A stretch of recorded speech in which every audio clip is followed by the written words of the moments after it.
You got the thunder?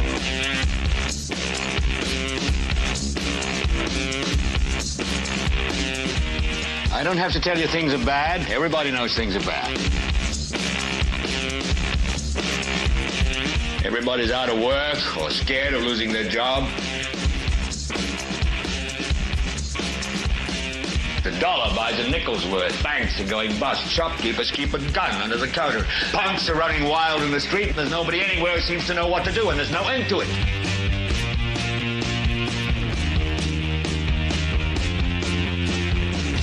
The air is unfit to breathe, and our food is unfit to eat. We sit watching our TVs while some local newscaster tells us that today we had 15 homicides and 63 violent crimes, as if that's the way it's supposed to be. We know things are bad, worse than bad. It's like everything everywhere is going crazy, so we don't go out anymore.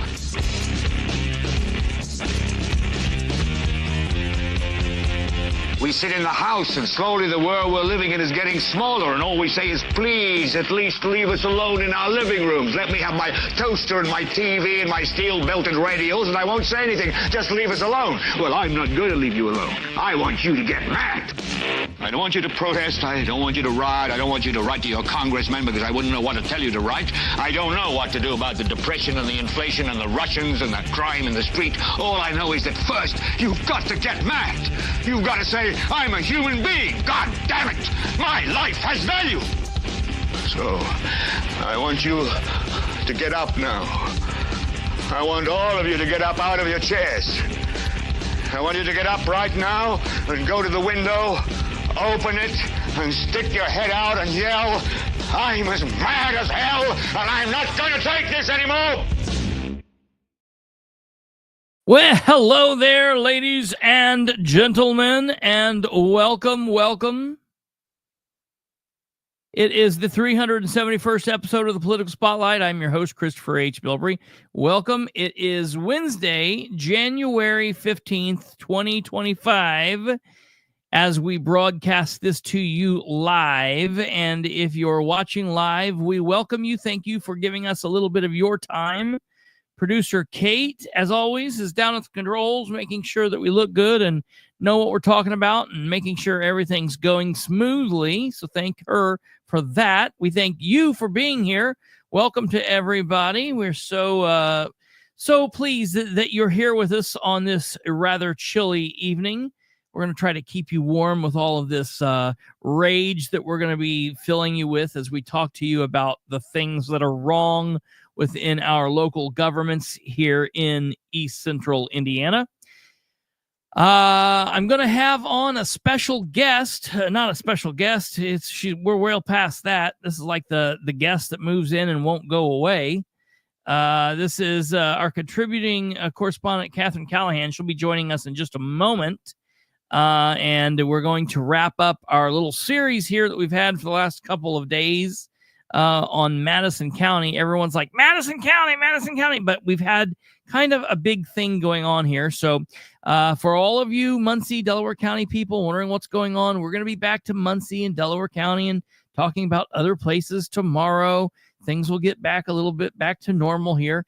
But you just kind of have to run with where the craziness is. And it's been in Madison County for the last couple of days. So for those of you that are watching, you know that we've been talking. It's all kind of been leading up to this today at 1:00 p.m. today, Wednesday, the 15th of January. There was an election board meeting in Madison County, and it was actually the second. It was a two-parter. The first election board meeting they held on this matter was on Wednesday, December 18th, 2024. And then this was the follow-up, the second of two meetings where they were hearing the complaint that Dr. Katherine Callahan filed against the Madison County Lincoln Club Political Action Committee. And I then go further to say, RUSS WILLIS and care of RUSS WILLIS, Anthony Emery, the Hooers, and the rest of that cabal. Okay. but RUSS WILLIS is kind of the face of that. So she's filed a complaint against them, and that organization filed the complaint way back in August of 2024. And they have been kicking the can down the road, decided to hear this, started the process back in December, and decided they were going to finish the process today. We had a meeting today of the Madison County Election Board, and the full process went about an hour and 14 minutes. And listen, it's a process that we basically have to go through point by point. And so we're kind of going to go do that tonight and go through that and listen to Katherine's commentary and my commentary and any thoughts that you all want to add to the conversation. If you will, comment over here. While you're doing that, don't forget to click the thumb. Give us the thumb, because you can always give us the finger later. If you have not subscribed, please consider doing so. Subscribe so you can stay up to date. Do that by subscribing and clicking the bell so you can get notifications when we go live. We are normally live Sunday through Thursday at 9 p.m. Eastern. But, you know, if you only listen to what we say and you don't click that bell, then you don't know when we go live extra. Like last week, we were also live Friday night and Saturday night. So if you wouldn't have subscribed and clicked the bell, you wouldn't have known that. So please consider doing that. That would be fantastic. And then lastly, before we get started here, there are all of our social information, X, Facebook, Rumble, YouTube. There's the studio line and the emails.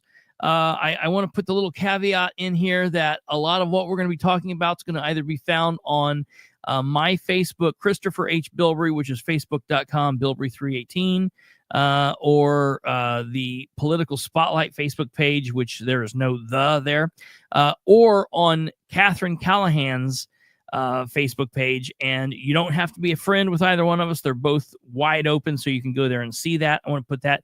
And just briefly, really quickly, before I bring Katherine on, and I'm not going to harp on this for any length of time, I just want to correct the record.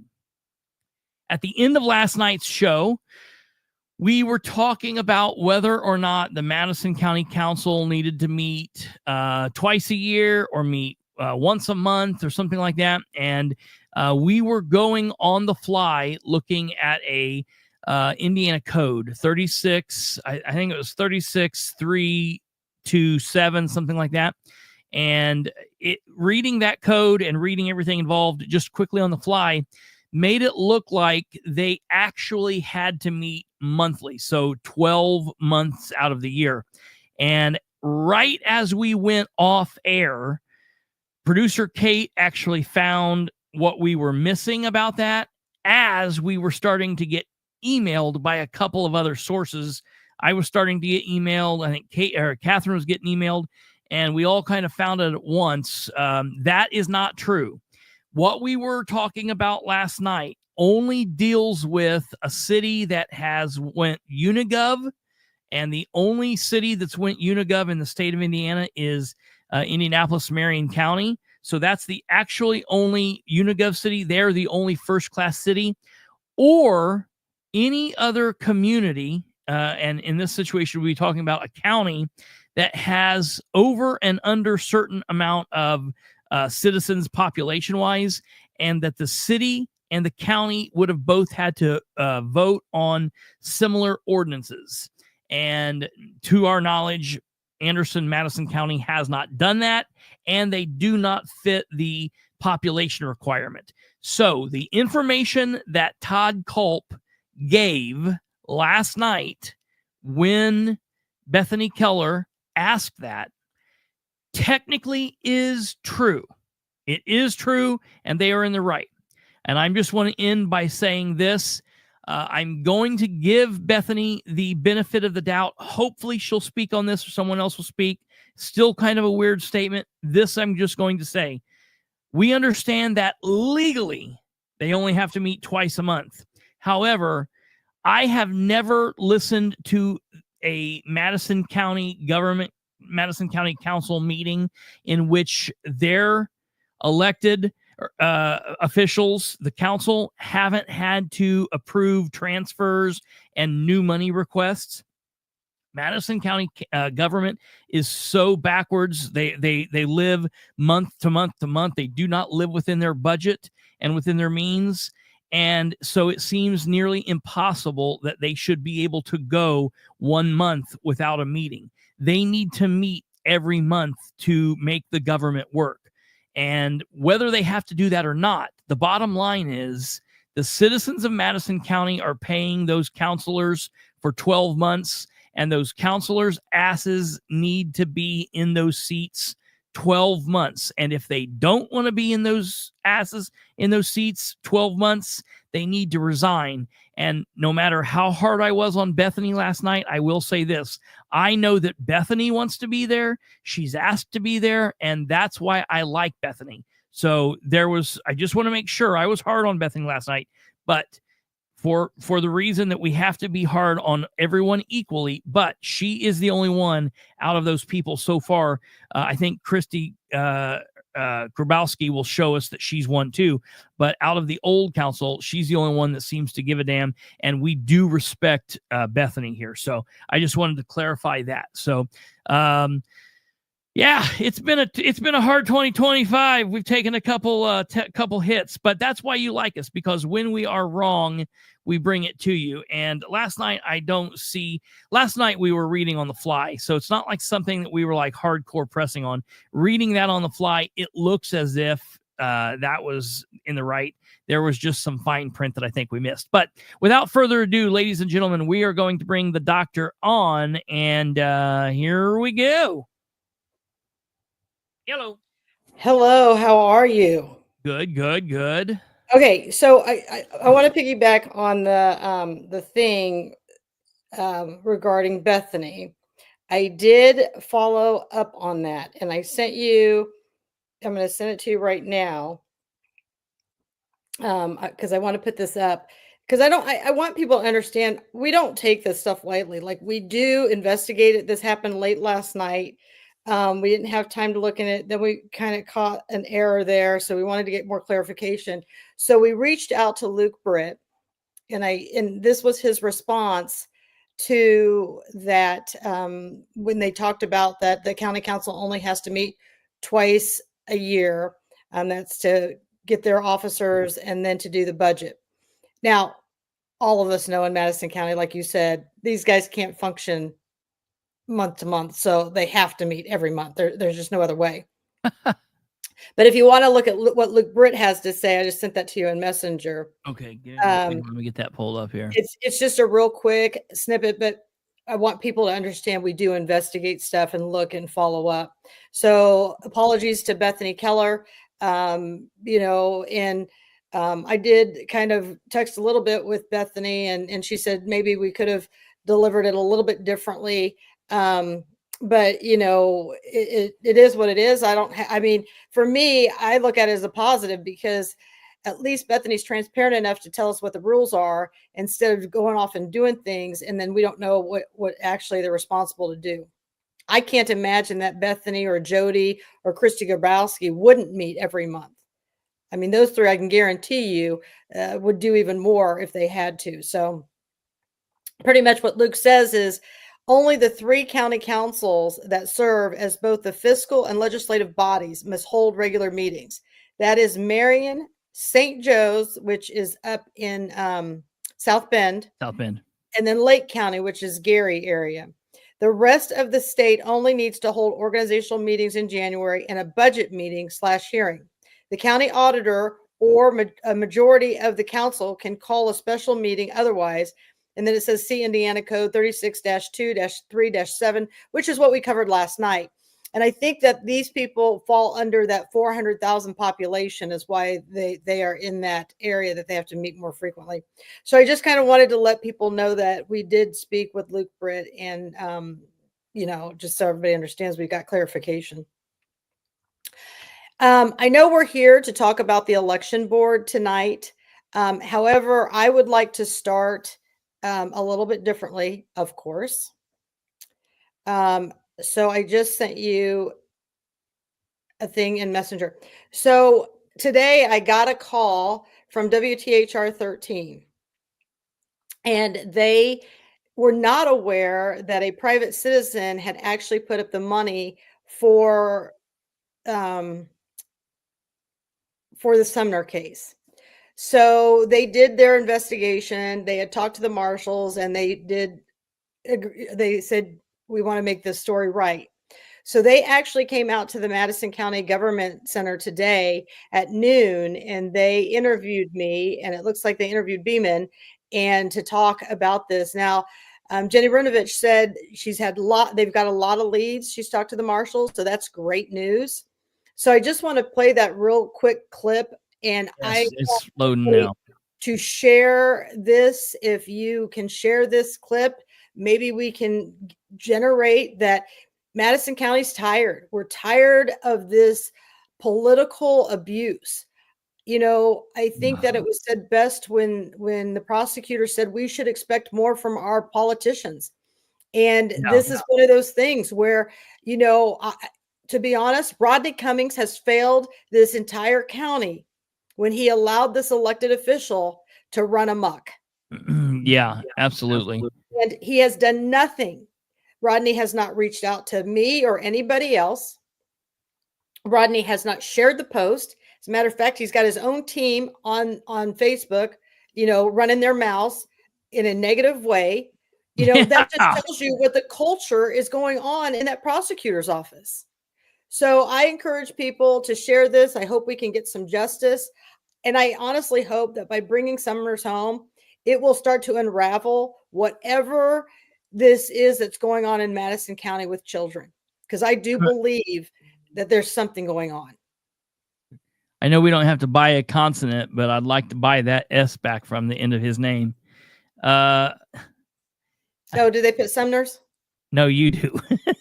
Oh. Okay, so I want to say this real quick before we put it up. WTH13, WTHR, excuse me, Channel 13. I love what they put. They're on Facebook. They put this. Everyone's got a Judas out there. I think that's probably something that you said they put in quotes. No, actually, wait till you see who said it. Okay, that's interesting. So it goes on and says, a Madison County doctor has put up a $25,000 reward for the arrest of Stephen Sumner, a former county councilman and pastor who faces multiple felonies for alleged child sex crimes.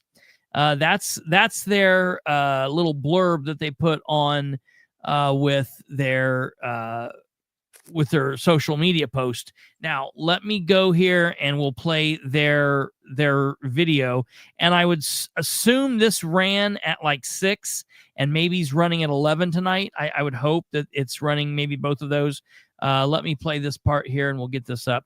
So then on WTHR's website, you see this. If you go there, you can go there, and we're asking everybody to share this. And it does not matter where you're at. Anywhere in Indiana, share this. Anywhere out of Indiana, share this. If you are in the 50 United States, share this. If you're outside of the United States, share this, because we don't know where this man is at. He's not holed down here in Madison County or Delaware County or East Central Indiana. We think that he's possibly out of the state somewhere. So share this wherever you are, and you never know when your tip might lead to his arrest. So here we go.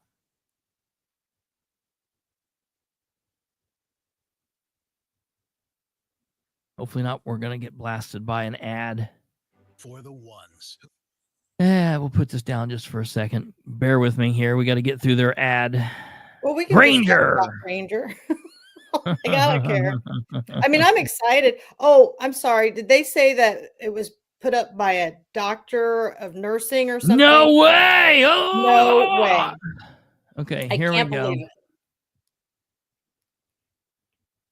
Come on, Granger. Granger just wants you to buy their product. Get it done. Here we go.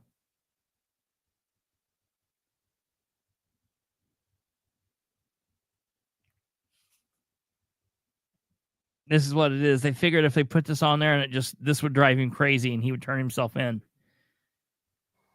Big money is now being offered to catch a fugitive and a former county councilman who's accused of child sex crimes. As our Jenny Runovich reports tonight, this cash reward is being ponied up by a private citizen, not police.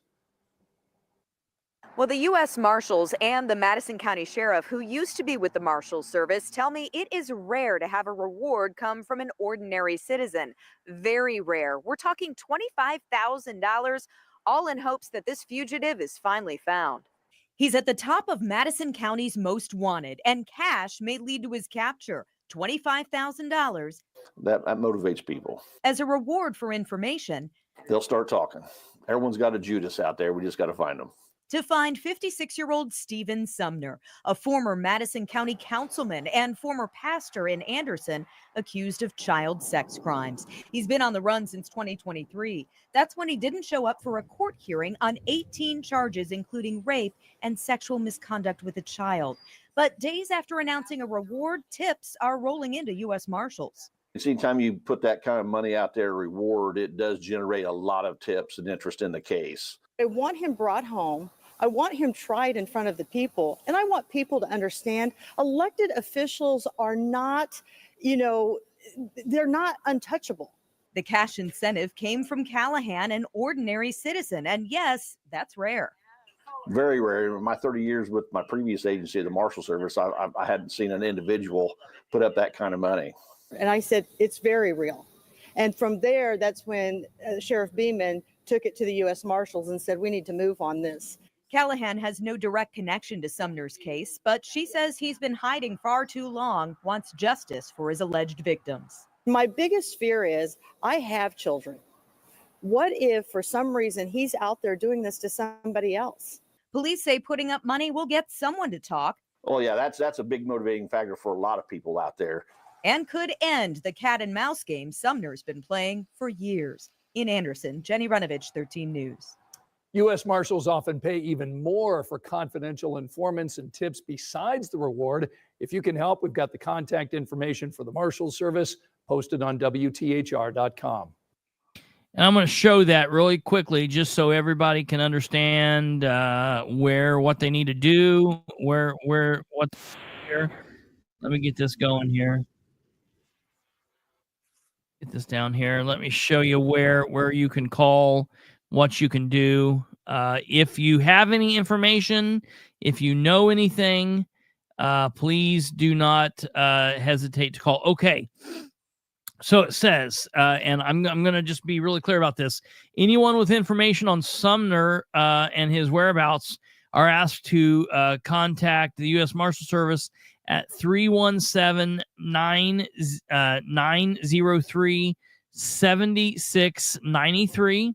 You can contact, I know for whatever some known unstrange reason, George Sheridan doesn't want you contacting 911. I'm telling you, if you know of his whereabouts and you don't know the number to those 10 numbers, dial 911, contact your local authorities, contact us, call me at 765-546-9796. And listen, I'm not saying that so we can run around your $25,000 reward. I can't get your $25,000 reward. I'm a part of this.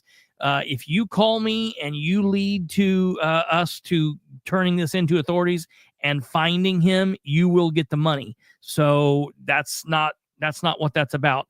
It's about bringing him home. That's first and foremost. And if you're a part of that, you will get the money. So do what you can. If you know this guy and you want the money, do it. And I'm sure, listen, this can be done. I mean, as far as I can't make this promise for the police because I don't know what you'll have to do as far as that goes. I would assume you don't have to testify because you're not a part of the sexual assault situation. But as far as my perspective, you would be confidential. I can't make that a promise for you for the authorities, but I'm sure that they could work something out. So it's not like you'd have to be put up in lights and we're going to blast out who it was or whatever. So keep that in mind as well. So yeah, that's good. It's very good that Channel 13 ran this. You can find this. I'm going to get ready to share this to my social media page. Catherine's going to have it all over hers, I'm sure, and you can find it on WTHR's page as well. So it's just kind of an interesting ordeal. Now, I want people to understand. I want to show people elected officials, okay? And I want to and I don't know if Bree and Jamie and Nicole are on here tonight. But this is and I know we are going to talk about the election board, but this is very important for me to share with everybody. I want you to show this guy was an elected official down in Ingalls for a long time. And I want to show you what he thinks about women. I want to show you what he thinks about people who are putting up their personal money to keep the community safe. And when this was sent to me this afternoon, I don't really think there's anything more appalling than this. And if you know this gentleman, I encourage all of you to reach out to him and tell him that somebody needs to take away his social media, his phone, and anything else he has. This is the most disgusting post from an elected official that he used to be an elected official that I have ever seen. It is horrible. So that's are we talking about Tim? Are we talking about Green? Tim? Okay. He has been all over. He's done all kinds of horrible things on social media. But I want you people to see this is how little he wants to respect women and protect our children. So Rebecca Crooms had me on a live video, and he got on this live video. And so what is this? It says maybe they are interviewing her on the mental crisis in Anderson so they can get a firsthand view of a mental person. Is he talking about you? He's talking about me. Oh, God. So Jamie Lynn gets on there, and I agree with Jamie Lynn. You're an asshole. You're an asshole. Right? So Tim Green is that a threat? Are you threatening me? I think she just made a statement. Oh, God. This is insane. Yeah, she's just stating a fact. What was his position in even English? On Madison County Government Accountability, we've made a special post for this guy a couple months ago. He's so hard up because he's not an elected official anymore, because he resigned because he couldn't handle the pressure, and he was doing it for 30 years. And now he gets any type of attention he can by coming on there and like just berating women. He's so disgusting. I don't even know what to think. So I just want you guys to know it must go with the name Green. I have no idea. So I just that's my tribute. I know that Bree tried to battle him and Jamie tried to battle him, and all that, but we'll just talk about him and we'll move on. Clearly the guy's an idiot. So I just want to put that out there. Now we start talking about the election board hearing. There's a couple things that I kind of want to bring up before we get started. If you watched, no, he's not related to Dr. Green at all, from my understanding. If you watch the election board meeting, and we're going to show you, the clerk Linda Smith clearly has no idea what her role is. She's so frustrating. You want to talk about clueless in Seattle? Let's just talk about clueless in Madison County. Yeah. I mean, she's a complete disgrace. She has no type of self-respect. She has no idea what she's gotten herself into. And she has no idea after 2 elections, a federal election, what to even do. I can't believe that she has not asked for Russ's resignation. I mean, Linda, they're already getting your person in place to run against you. Yeah. And that person's going to win. I mean, Linda has shown the people that she's in way over her head. I mean, I would resign with at least a little bit of dignity. But, that's the thing. She's got these blinders on, and she believes that Rodney is going to protect her from whatever it is that's coming down the pike. Well, you know what? more's coming down the pike. Yeah. I feel like she keeps conflating her job as the elected clerk with her position as the secretary to the election board because of her role as the clerk. I think she keeps, and listen, it's fair because when you're in these meetings, you're talking about the election board, but overall, she is the clerk. And so, I mean, with just in broad brush strokes, the clerk is the chief election officer of the county. The secretary of state is the chief election officer of the state. And he's in the hot seat today too. Yeah, right. So we've got such a problem in Indiana right now with this. And it's like we need to be doing everything that we can be to show people that the election process is safe and secure and it's not, screwed up. But these people are bending over backwards to screw this thing up every which way they can. And Cindy, the buck does not stop with Linda. Okay? Ever. She tells you that. Ever. Yeah. Ever. I don't know where she's getting this from, but the buck does stop with her. And the buck stops with her because look what she did with Larry Savage. Right. So I'm going to tell, I want to show you, and the reason why I want to do this first is because I think if people understand what her responsibilities are, when we actually show you this footage, you'll be able to say, anybody could have read this in a couple minutes and known what their role is. She hasn't even sat down to figure out what her role is. Yeah. And here's the thing. She's been in that role for 2 years. There's 2 other elected clerks in that building. Commissioner Darlene Likens, who's no longer there because she just finally finished up, and Olivia Pratt. Right. Now, don't get me wrong. Olivia Pratt needs to be on the chopping block too, because Olivia Pratt was the clerk when Russ did his other 2 years of screwed up finances who didn't do anything. So Pratt is part of the swamp. Yeah. Everybody believes that she can be reformed. Everybody believes that she's going to get along with everybody. Listen, she is loyal to them to the core. And it's disgusting. Yeah. Not one commissioner was in that election board hearing, but I'll tell you where they were at. Boy, Olivia Pratt was over there in the commissioner's office, just having this huddle with Jeff Graham and Russ Willis afterwards. Yeah. So, watching that. So, Kate, can you put up a couple things of what the clerk's responsibilities are? We even asked Linda to have Russ resign, and she says, that's not what I do. That's not what this board does.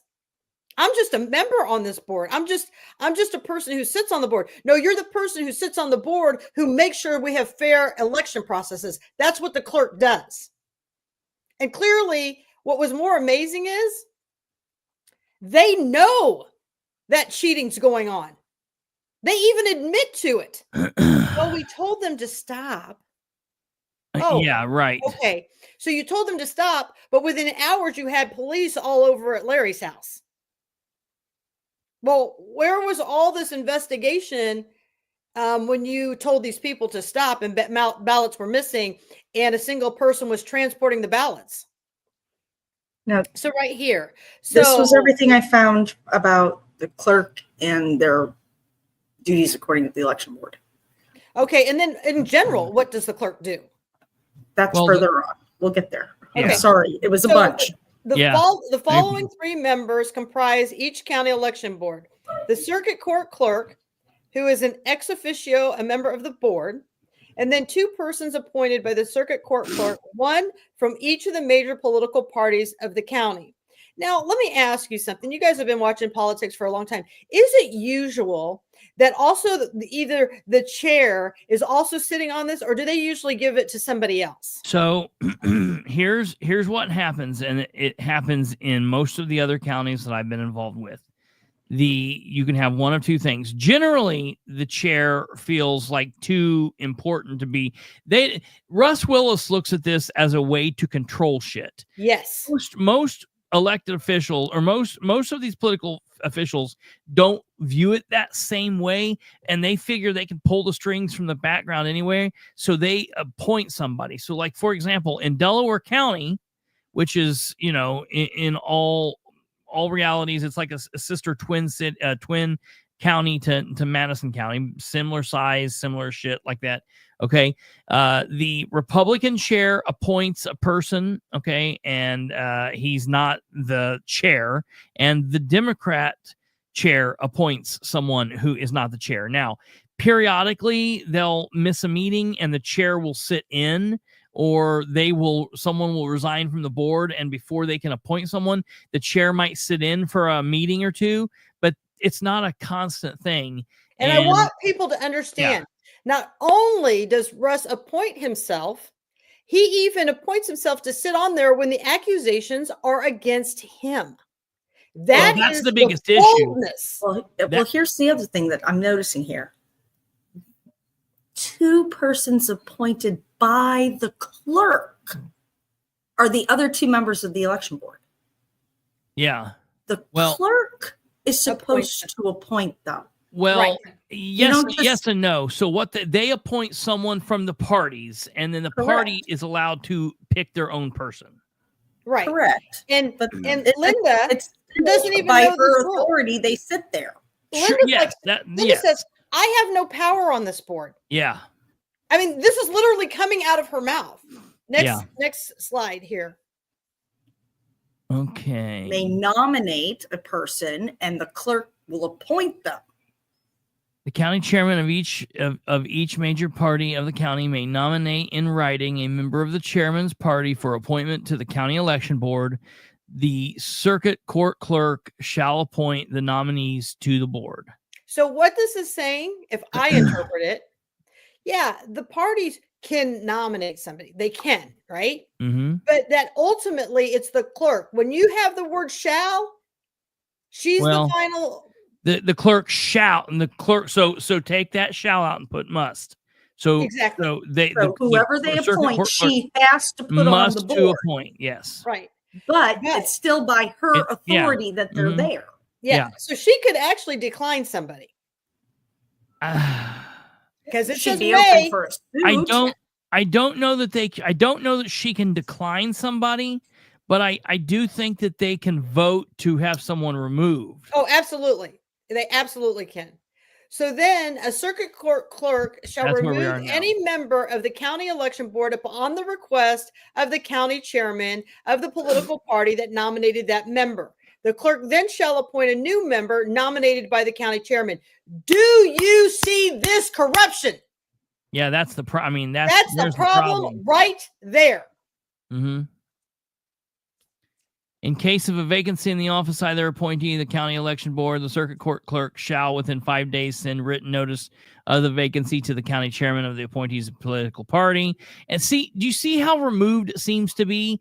In these situations, it doesn't seem like the chairman is the one that's doing this. It seems like the clerk is making notice, hey, your appointee's not here. Hey, it's vacant. And they seem to be removed. In this situation, Russ is involved. And it goes even worse than when he's on the board against his own complaints. What I've always hated is conflict to have a chairman in this position. I hate it when he's on the board and he files a complaint against a candidate, and he's the one that filed the complaint, and he's also the one that hears the complaint, and he votes on the complaint. That to me is the biggest sin that he makes. That should never, ever, ever, ever happen. That's the worst thing about it. And the big thing, everybody just needs to understand, Linda should be asking for Russ's resignation. And Linda should be turning in her own resignation. The Republican Party should be asking for Russ's resignation. Yeah. I mean, this is, today was, I couldn't have made this stuff up today.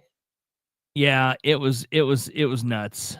I mean, this was, and at one point, Tim Lannon looks out into the crowd to Terry Austin and says, I'm not doing this. So we'll see if he continues to be on that board or if he steps down, because if I were him, I wouldn't want to be on this. I wouldn't stay on Russ's burning ship. Now, let me tell you, he might have not liked the things that were going on, but he was just as embarrassing as everything else going on. Oh, absolutely. Absolutely.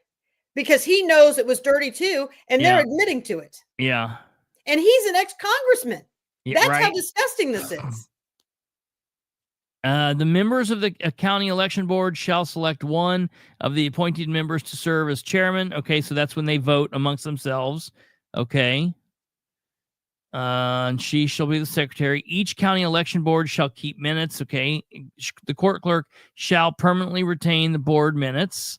After the ballots are printed, the county of each primary, general, municipal, special election, the clerk shall retain one regular official ballot from each township of the county and one provisional ballot. Okay, yeah, that's standard. Each circuit court clerk shall perform all duties imposed upon the clerk under this title as a member of the county election board or a secretary of the board, except when the clerk is acting as the registration officer of the county. Any such action taken by the clerk is considered an action of the board. Clerk, with the approval of the county election board, shall exercise the powers and perform the duties imposed upon the board whenever the facilities of the clerk's office make it more reasonable than and efficient for the clerk to do so. Any action taken by the clerk with the approval of the board is considered an action of that board.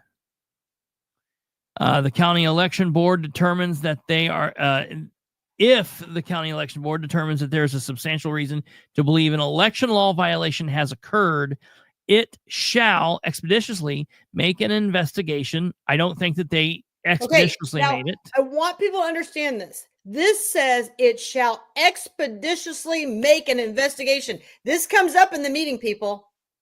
Yeah. Now, and remember, they certainly didn't do that. filed against Russ back in August. Do you remember what date it was? Was it August 29th? No, it was in the beginning of August. Okay. So Right? just August. I filed against him, and they're just now telling him he has to fix it. That's not expeditiously. Yeah, They're that's in nuts. violation. If the judgment of the board, after affording due notice and opportunity for a hearing, a person has engaged or is about to engage in an act or practice that constitute or will constitute a violation of a provision of this title or of the rule or order issued under this title, the board shall take the action it considers appropriate under the circumstances, including referring the matter to the attorney general or the appropriate prosecuting attorney. Circuit court clerk or board of registration may keep records by using electronic data. Okay, yeah, all right. As required under county voter registration office. Ooh, what do we do there? Go back. A county voter registration office shall retain records concerning the implementation of programs and activities conducted. This is getting into the registration stuff, which Yeah. I think comes up later. Okay, so we can talk about that later. Yeah. Now, I would, I know people want to Thank you. see what happened with my case, but I blast that all the time on social media. I would actually like to start where they talk with Ollie. Okay. Because for those people who want to go to bed, you kind of know what's going on with me because I'm posting all the time. But this whole situation with Councilman Ollie Dixon, unbelievable. And that's where you see the incompetence of the entire election board. It really breaks down by here. Now, I'll be honest, I couldn't follow what was going on when Ollie was up there. I'll try to help you. Yeah, No I'll try idea to what help the complaint was. So the complaint is that Russ has done a pretty good job at keeping minorities out of the polls to work. Okay. And if those minorities bring up any issues, they're not invited back. So what happened was this lady, Darlene, who came in, she actually saw them pre-signing about 60 ballots. And this was going on every day. And then all those ballots weren't being used, numerous ones. Well, they were being transported by an individual instead of one Republican, one Democrat. Yeah, that's a problem. And though this is what it's all premised around. And after Darlene brought it to light, she was no longer welcome to work the polls, and she's worked them for years. Yeah, that's definitely a problem. Yeah, anytime somebody brings up a concern, RUSS removes them. And a lot of these people depend on this extra income. Sure. So And that's kind of the premise. Ollie is the only one that's well, besides Rebecca, that will come and say, we've got a problem. These people have voiced their concerns. Russ has even been out to Zion's and out there chastising people who are voting. And that's a heavily minority area that votes. And, you know, Ollie's got all this footage of how Russ is behaving, you know, on video and stuff. that needs to be released. We need to have that released. It does we need nothing to find on out if his Ollie will phone. give us that. Yeah, I'll see what we can do. But that's kind of what this started. But Ollie has been making these complaints for almost 2 years, and they're just now hearing that. That's not expeditiously. No, certainly not. And Ollie's other big thing is that they talked about this at the last meeting. Had I not been there and Miss Croom's not been there, and she notified Ollie that they were talking about it without him knowing, they would have heard it, been done with it, and it would have been done. Absolutely. But because people are involved now, they got caught with their hand in the cookie jar. Yep. And that's what Ollie's big thing is they keep sweeping this stuff under the rug when we got real election integrity problems, huge ones in Madison County. I'm going to tell you right now, I do not think at one point, I don't know what Larry's talking about that, but you know, I can't believe these people continue to meet and do the things they're doing. So why they don't ever take any of these complaints that Ollie, you know, puts forth, he takes them to the prosecutor's office. The prosecutor's office, like, if it's ever brought to our office, we'll look into it. Look, they don't look into it. They turned a blind eye to Russ. So let's watch when they start talking about Ollie, but they didn't inform Ollie last month. Yeah. Next item of business on the board's agenda is consideration of new business, and we have listed here Ollie Dixon's complaints. Mr. Dixon,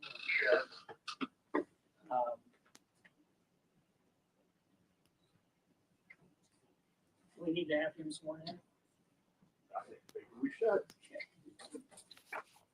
Okay, hold that thought. When you swear testimony under the penalty.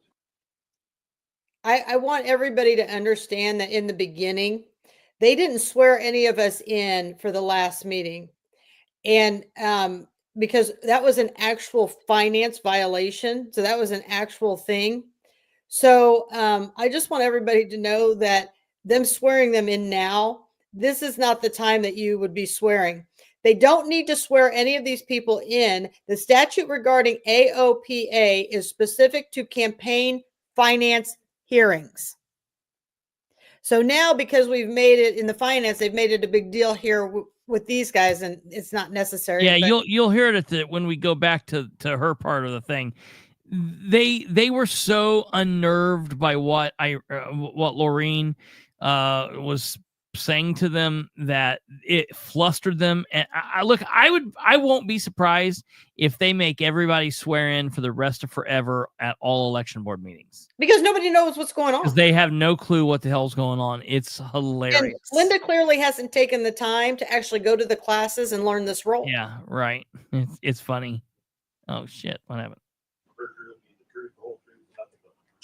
I do. Thank you, Mr. Dixon, you had filed a complaint with the board, I think, going back several months ago. Would you like to sort of? Several. Which one do you want me to start with? I believe this is the one regarding, well, Mr. Graham, could you just? Sure. Mr. Dixon, the one we're referring to was back on September 25th. And this is with regard to your attempt to file federal voter registration forms, and you were concerned that those forms were not accepted, or you were harassed in doing so. You recall that one? Repeat that again. That you approached our voter registration office with a national federal voter form, and there was some friction, or you could use your words on that. Well, yeah. I wanted some of the federal form to register people, and I went over there to the department that Russ Willis was working out of, and they offered me some state form. Now, I want to stop this for 1 second because I think what he does here, it's funny because they come back and chastise him here in a minute by saying Russ doesn't work in there. Okay, but when his ass is in there and he's seen in there all the time and the people are going up and Ollie Dixon's not an idiot. He's an elected official. He's been a part of this, you know, and when you've got people like Ollie that goes in there and sees Russ there all the time, it's going to be safe to assume that Russ is working out of there. If you take somebody different from Ollie, if you just take a member of the public and you throw the member of the public in there, if Ollie thinks that he's working in there, a member of the public sure as hell is going to think that Russ is working there. So if they don't want Russ to have that, if they don't want that appearance to be there, he needs to keep his ass out of there. Russ walks around there like a king. And I'm going to tell you something, Madison County. We all need to have a problem with Russ's ghost employment because he's in these election board and he's clocked in on the clock. Yeah, it's gross. It's crazy. Yeah, it's gross. This is ghost employment. Yeah. Okay, now really quickly. So I want to, because there's some confusion on what's happening. So there is a state here in Indiana. We have a state voter registration form. It is a registration form that the state of Indiana prepares and that people can use to register to vote. There is also a national form that is, it's just sent out like it's a generic form that is sent out to everywhere, I guess all 50 states. And those forms can be sent into your local clerk's office and they can be used to register you as well. So it's just it's basically like there are two forms that you can register on, and you can register either one. To me, it makes more sense to register on the state form. It's state people. We're doing the state stuff. But if either one works, and for one reason or another, Mr. Dixon, Counselor Dixon, uses the national form, no big deal. They have to take either form, and so that's what he's talking about. He's going in there and wanting to either pick up some forms or get some forms, and then this is what happens.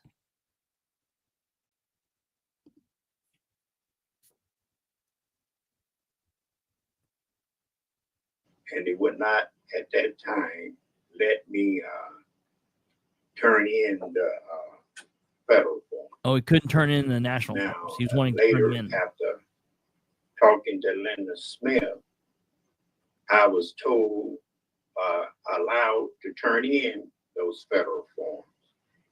But my problem was there was a continuation of an attitude coming from Russ Willis that I did not appreciate. And I'll tell you what I'm talking about. Back, and Linda, you have to refresh me up on the date that a lady out up on the hill there on H Street at Westland Church, you're supposed, according to law, to have, she delivered the votes, the ballots from Westland by herself, when she should have had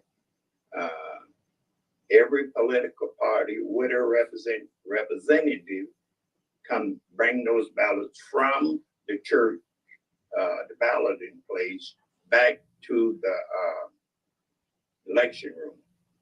And but she was working with two blacks, Valerie Raymore and Darlene Harrington.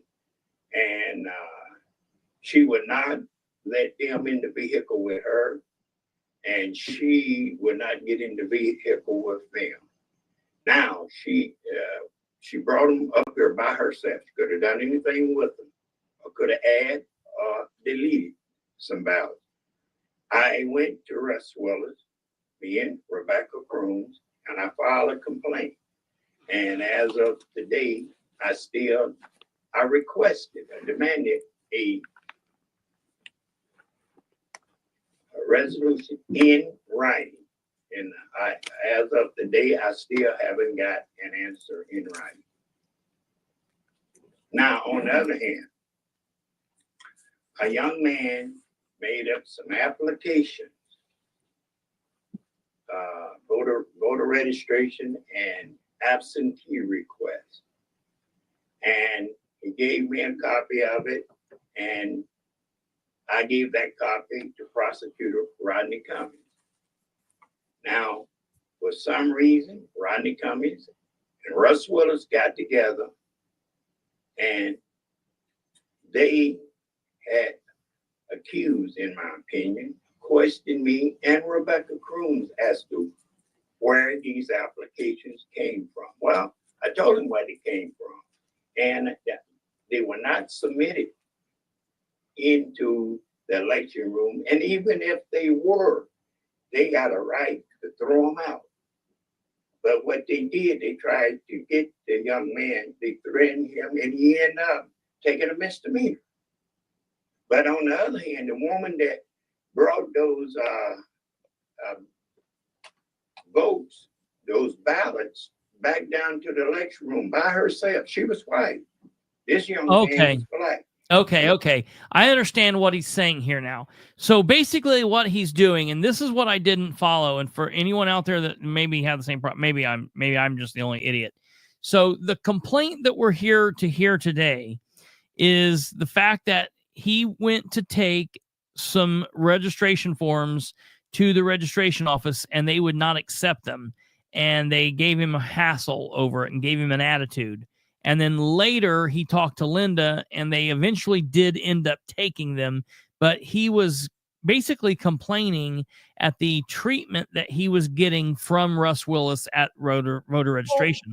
And so now what he's doing is he's laying the foundation of, during my complaint, I dealt with him, but then we've also dealt with him all of these other times, up to and including a time where one individual instead of two brought the votes back. And that lady who did that, which in my opinion is a very serious issue, she got nothing. And his claim is it's because she was more than likely a Republican, but she was white. And then there was another individual who did something kind of wrong, like she did, not the end of the world, but it was wrong. But his assertion is because he was black, he ended up taking a criminal charge because of it.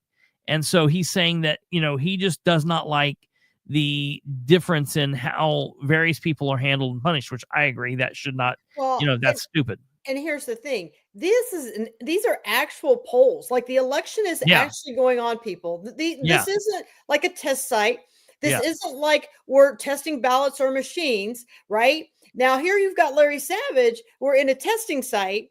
And within hours, you've got the police doing a search warrant. You've got him where Larry has to go post bail. And, it happens instantaneously and expeditiously. Yeah. If you've been following this in Madison County, these complaints are over 2 years old. They've gone through 2 elections now. This started in 23 and continued in 24 in a federal election. And we're just now getting to it. Yeah. That's the problem. It's been going on a lot longer than 2023, but here's the thing. Say that Ollie wasn't as educated as he was in politics. He would have looked at Russ and said, okay, well, I can't turn those in. Let me just throw those to the side. And let's just go on our business. And you know what? I bet there's been a lot that's been going on in Russ's case. Hundreds and thousands of applications have been thrown out because of that.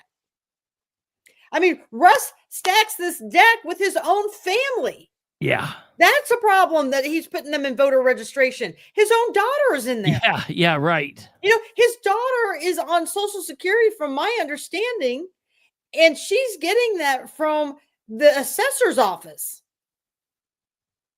His daughter is taking taxes on a house that she doesn't live in, and she's living in another county. And people want her voter registration pulled because they believe she's voting in this county, but she lives in that county. But nobody can get their hands on anything. Okay, I'll file a record request tomorrow for her voter registration. So she's registered in Madison County. That's what we've been told the last 3 elections. Now you'd have to go back, but she got married a couple of years ago and has been living in another county. Yeah. Yeah. You know, I mean, this is the kind of stuff that's just absurd. Yeah. Yeah. And so then they bring Rebecca up to the podium. All And right. she gives a pretty good explanation here. Yeah. Yeah. Here we go. Here comes Rebecca. You swear to the penalties of perjury, your testimony will be the truth, the whole truth, nothing but the truth. Yes. Darlene Harrington was a poll worker. And I'm just telling you what she told me. She had it all written down, and I'm not sure if she filed it or not, but Councilor Dixon did. But she had told me she was very upset about what was going on in the polls, not just that incident, but several others. And she was very concerned because she took that job very seriously. And she had been hired, and she was so excited to work the polls and really into the elections and whatever they taught them at the training. She had a whole little booklet of notes and just took the job very seriously. And when things were going wrong in the polls, which she documented, and she had a doctor appointment, she's going to try to, she may make it get here before it's over. But she was telling me all the things that she had questions about that was going into the polls. And one was the lady who left the poll with the ballots because they had some kind of disagreement, not only one night, but 2 different nights. Now, it was my understanding that Mr. Willis did address it after the second time, but she still was very upset that that happened. And not only that incident, Linda, there were several incidents that went on in that poll. But what broke her heart was after she thought she was doing the right thing by reporting all these incidents that were going on inside the poll, she was never asked to work the poll again. And she wondered why. And she would have been appointed by the Democrats. But when I talked to certain poll members, and I won't call their names because those are nice little jobs, they pay well for the little temporary work that they do. And they're not going to report incidents inside those polls because they don't want to risk not being asked again. And that is sad. This board, and I don't like talking about people, I really don't, but you just have to when they're in the wrong. And we got to do better because even one of the incidents, which was very serious and never did get resolved, and that was part of his complaint too, was the initialing ballots ahead of time. And she said some days there was over 50 ballots that were initialed ahead of time. And she asked the inspector or whoever was in charge of the poll, she said, why are you doing that? Because in our training, we were told not to do that. Once you put those 2 initials on that ballot, that becomes a federal document that has to be tracked. We told them not to do it. Well, oh God, help me. Rebecca,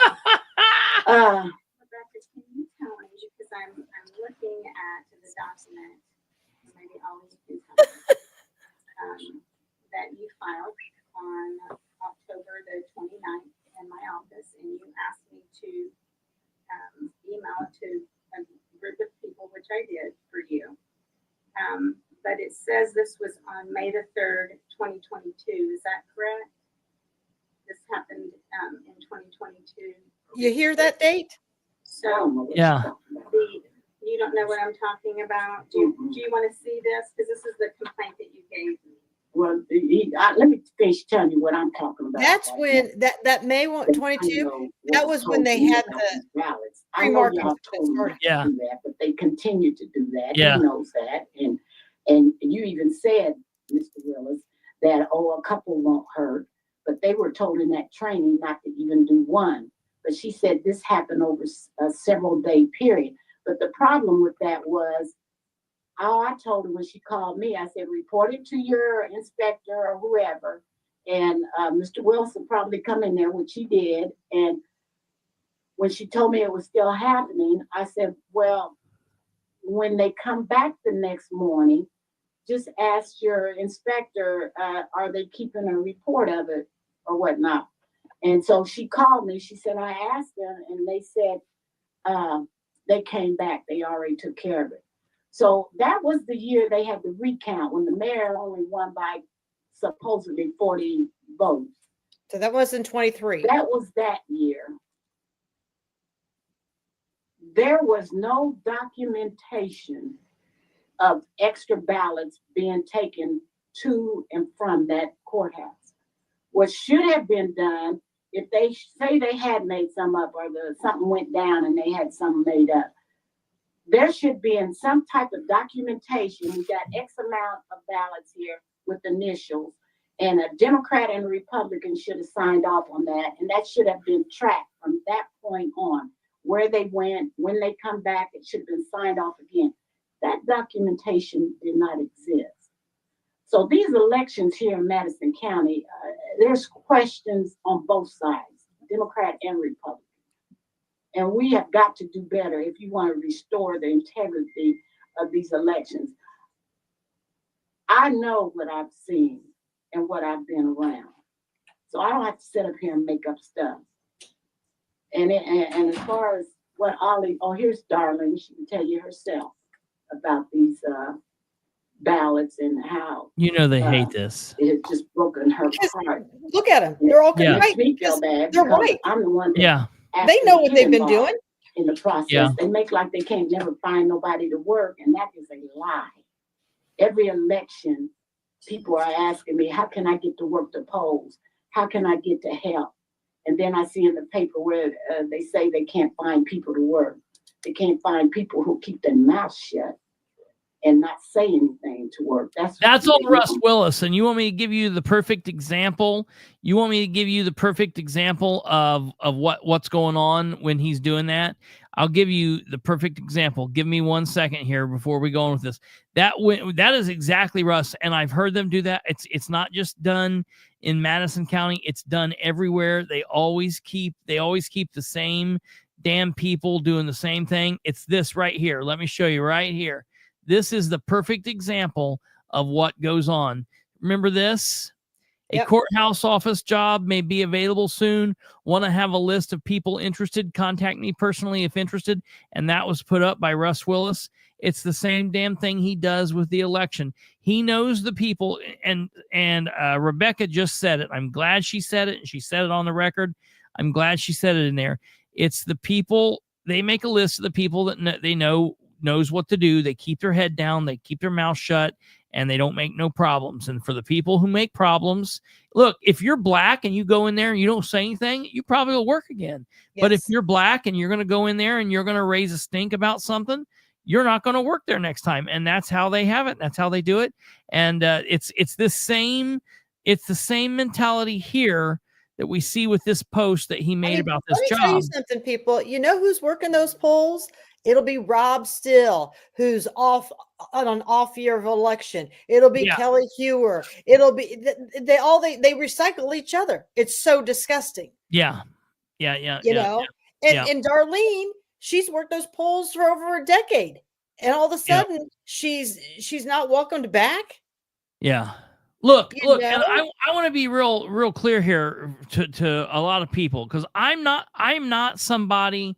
I've been accused of being racist because I don't like that George Foley's accused of stealing for the second time from the city of Muncie, and he's fired. Now I'm a racist, and I don't like that whole big thing. I don't go around just calling other people racist and doing that. But look, when the sheet's white, I guess you got to wear it. You know what I mean? Like when it's there, it's there. What? Russ was like that with me. Yeah, One, I'm female, and two, I'm Asian, and those just don't go well with him. Now, I think Russ is intimidated by you. I don't think it's really, honestly, I'll be honest, because I've heard a couple of people say this, and I'll be honest, I don't really think it's racism with Russ. I think he has contempt, and it's one of those things. I think he has contempt for everybody. Yeah, small man. I think he has contempt for a lot of people. And Russ just thinks that I'm bigger and better than everybody here. And I pick the winners and I pick the losers. And you are somebody that intimidates Russ, and he likes to keep you or attempt to try to keep you in check. And the fact that he can't keep you in check, he doesn't like you. And the fact that he can't keep Rebecca in check, he doesn't like her. And that's what it is. He doesn't like me. I'm a white dude. You know, I'm he doesn't like Larry Savage. He And I doesn't want like people to Larry. understand, I don't agree with what Larry Savage did. What he did was wrong. Now, my big thing is it was during a testing site. It was Fine. way different. Yeah. Was his intent there? I don't think so. Right? No, I will speak to that I for the rest of don't. my life. You Yeah. know. And so, do I think he should have gone through what he's gone through? Absolutely not. Yeah. No. Absolutely not. Yeah. But do I think Russ should be arrested? Yeah. So, I mean, you listen to this Darlene's testimony. When does it start getting out of control? Right here. And, Okay. and he doesn't like Puppy Branch. And listen, and Russ knows who Puppy Branch is, but he doesn't know. And he doesn't like Puppy Branch, and Puppy Branch is white. And so but she knows her stuff. Yeah, that's and the that's problem. what makes him mad. And she calls him on it. Yeah. And she's been punished let too. Darlene tell Yeah. you herself what went on. Darlene, I have to put you under oath. Mind if I take my jacket off? Not at all. I see it's warm up here. Thank goodness. I like this lady. And could you state your name for the record? Darlene Harrington. Darlene, you swear under the penalties of perjury that your testimony Yeah, is the Kat. truth, the whole truth, and nothing but the truth. Absolutely. Thank you, ma'am. Ms. Cruz and Councilman Dixon were addressing the board about some perceived election law violations in this past election as well as other elections. And Yes. They testified that you had some firsthand knowledge of those things that you'd like to provide to the board. Yes. Now's a good opportunity to do that. Okay, I just didn't know which incident they were referring to. Okay, that was the last time I worked. And during the training that we had, they specifically said it was, I forget the lady's name. I haven't looked over any notes that I kept. I just came up here today. But there was a lady, my understanding was from New York, that did the training. And, and she said, not for the clerks, not to sign, initial any ballots until they had somebody in front of them. At first she said, well, maybe 2 or 3. And then she said, no, don't do any until you have someone in front of you. And since I worked the satellite, it's not like it was a line of people. You know, people would filter in. We might have had 11 the first day. And they immediately started signing and ballots and the envelopes. So I mentioned it. Didn't they say in training that we weren't to do that, because she said that ballots are active once they're initialed by both parties. And they said, well, I heard that, but we're going to do it anyhow. And they asked the inspector and he okayed it. Yes, you can do it. So that's when I just went and sat down and just started taking notes. I wrote the day, the time, and then I asked, now, how many have you all signed? And they didn't want to answer me. And the Democrat clerk looked at me and said, Darlene, I appreciate my job and I need my job. And I said, Ann, I only asked you a question. How many? Because this is part of your job. And they told us not to do it. You did it. And I just want to know how many. That's all. And she didn't want to answer me. So I went and sat down and the Republican lady, she just wouldn't answer at all to tell me. So I just said, well, I'll just take notes, keep the peace, and do my job. And every day that they did it, I asked, did they, the ballots come back that they said they'll just secure them in the box. I escorted with the inspector to and from. So the last day I asked again, how many ballots did you do today? And I said, and I feel like I have the right to ask that because I escort this box from the courthouse to our facility and back, and I should know what's in there. Also, the inspector has to write if there is a voided ballot, there's an envelope for that. There's envelopes for people that just walk in and bring it in. And there's a procedure for everything except these ballots that have been initialed. He said, just throw them in the box. They'll burn them or something. So I called Rebecca and said, is there going to be a Democrat and a Republican at the burning of the ballots? And she said, oh, no, I'm calling Ollie. So she called him. And by then we were packing up to leave to come to bring the box back. And the inspector said, well, I just thought that's what they do. And when I walked in to take the box, I asked them what they were going to do with all these ballots. And they said, we'll take care of them. And I just said, when? And they said, okay, you can void them right now. And I did, and I signed my name on them. So since then, I haven't been asked, or I called to let them know I'm available to even work again. You know, I just felt like I've been just blackballed for doing my job. It wasn't, the inspector even asked me, he said, do you think a Democrat would cheat another Democrat? But that wasn't the purpose of me bringing the issue up. I didn't think of a party, or all I knew is I was told they're active. And people, so to me, if you got envelopes that's been initial, and you had ballots that's been initial, and then you do a recount, how do you know? You just look for initial that's not there. How do you know that it hadn't been put in a machine and ran? You know, we don't know. So, you know, I just said there was red flags with that. And then by me not being asked to work again, I wasn't trying to create a disturbance, but I feel like it's wrong for people to keep hiring people that don't know what they're doing and then let them do what they want and do what I tell you to do. That's wrong. I mean, you got laws and you got regulations. So why don't you abide by them? And why have training? Just go pull people off the street then. And then when they get in there, do what I tell you to do. And that's not right. Sarah, can I have you clarify, which election are you talking about specifically? The last ones, of course, I didn't get the word.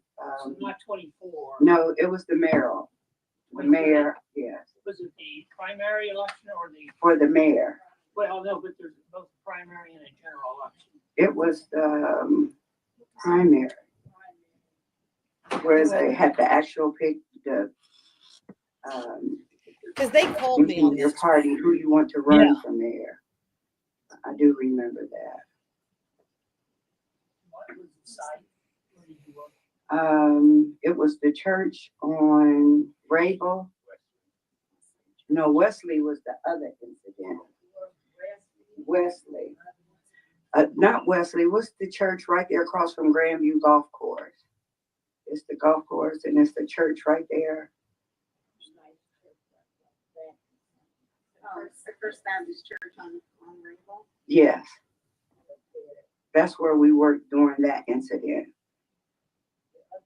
Now the incident before that, and I was grateful to have a supervisor or inspector that actually did his job, because the other incident they're referring to was at the Wesleyan Church on A Street, and the inspector wouldn't allow us to ride in the car with her to take the ballots, you know, downtown. And what year was that? That was in 2022. 22? Mm-hmm.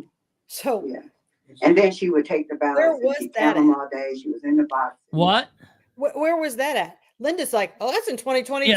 Yeah. Okay, well, why didn't you bring that up, Linda? Yeah, right. Like she seems to know all of a sudden and have have an understanding. It's like they're expecting these people to remember all these claims. Well, you know what? They filed them. Why don't you have all this and spit it out? Right. Now and that's what I'm talking about, because they didn't care.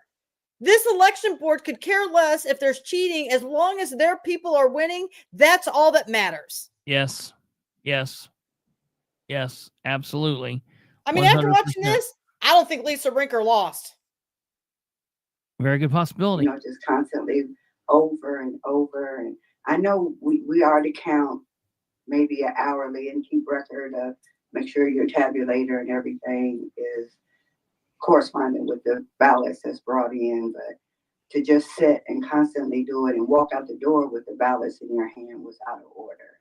And then not let us ride with her, not let us ask somebody there to lock the door. She couldn't lock it, and she fumbled. It took about 20 minutes to leave every day because she just made a mess constantly. And the last day, she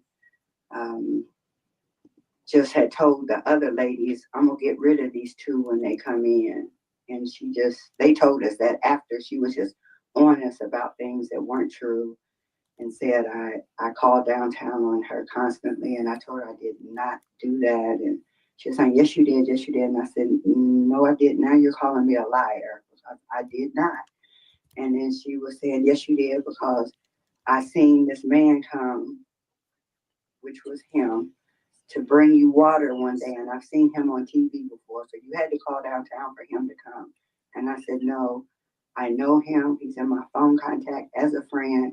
You were supposed to bring water for us to drink, and you didn't. So I called him and asked him, would he please bring water? And that's what he did. It wasn't about you.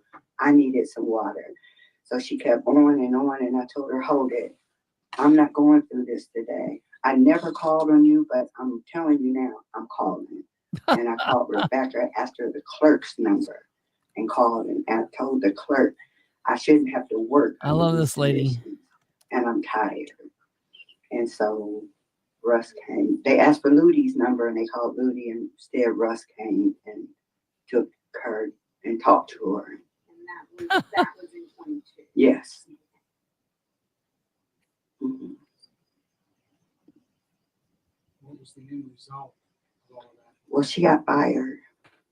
You did that. What was the end result of all that? But the young man that he got a misdemeanor put on him, the one that you and Rodney Cummings filed charges on.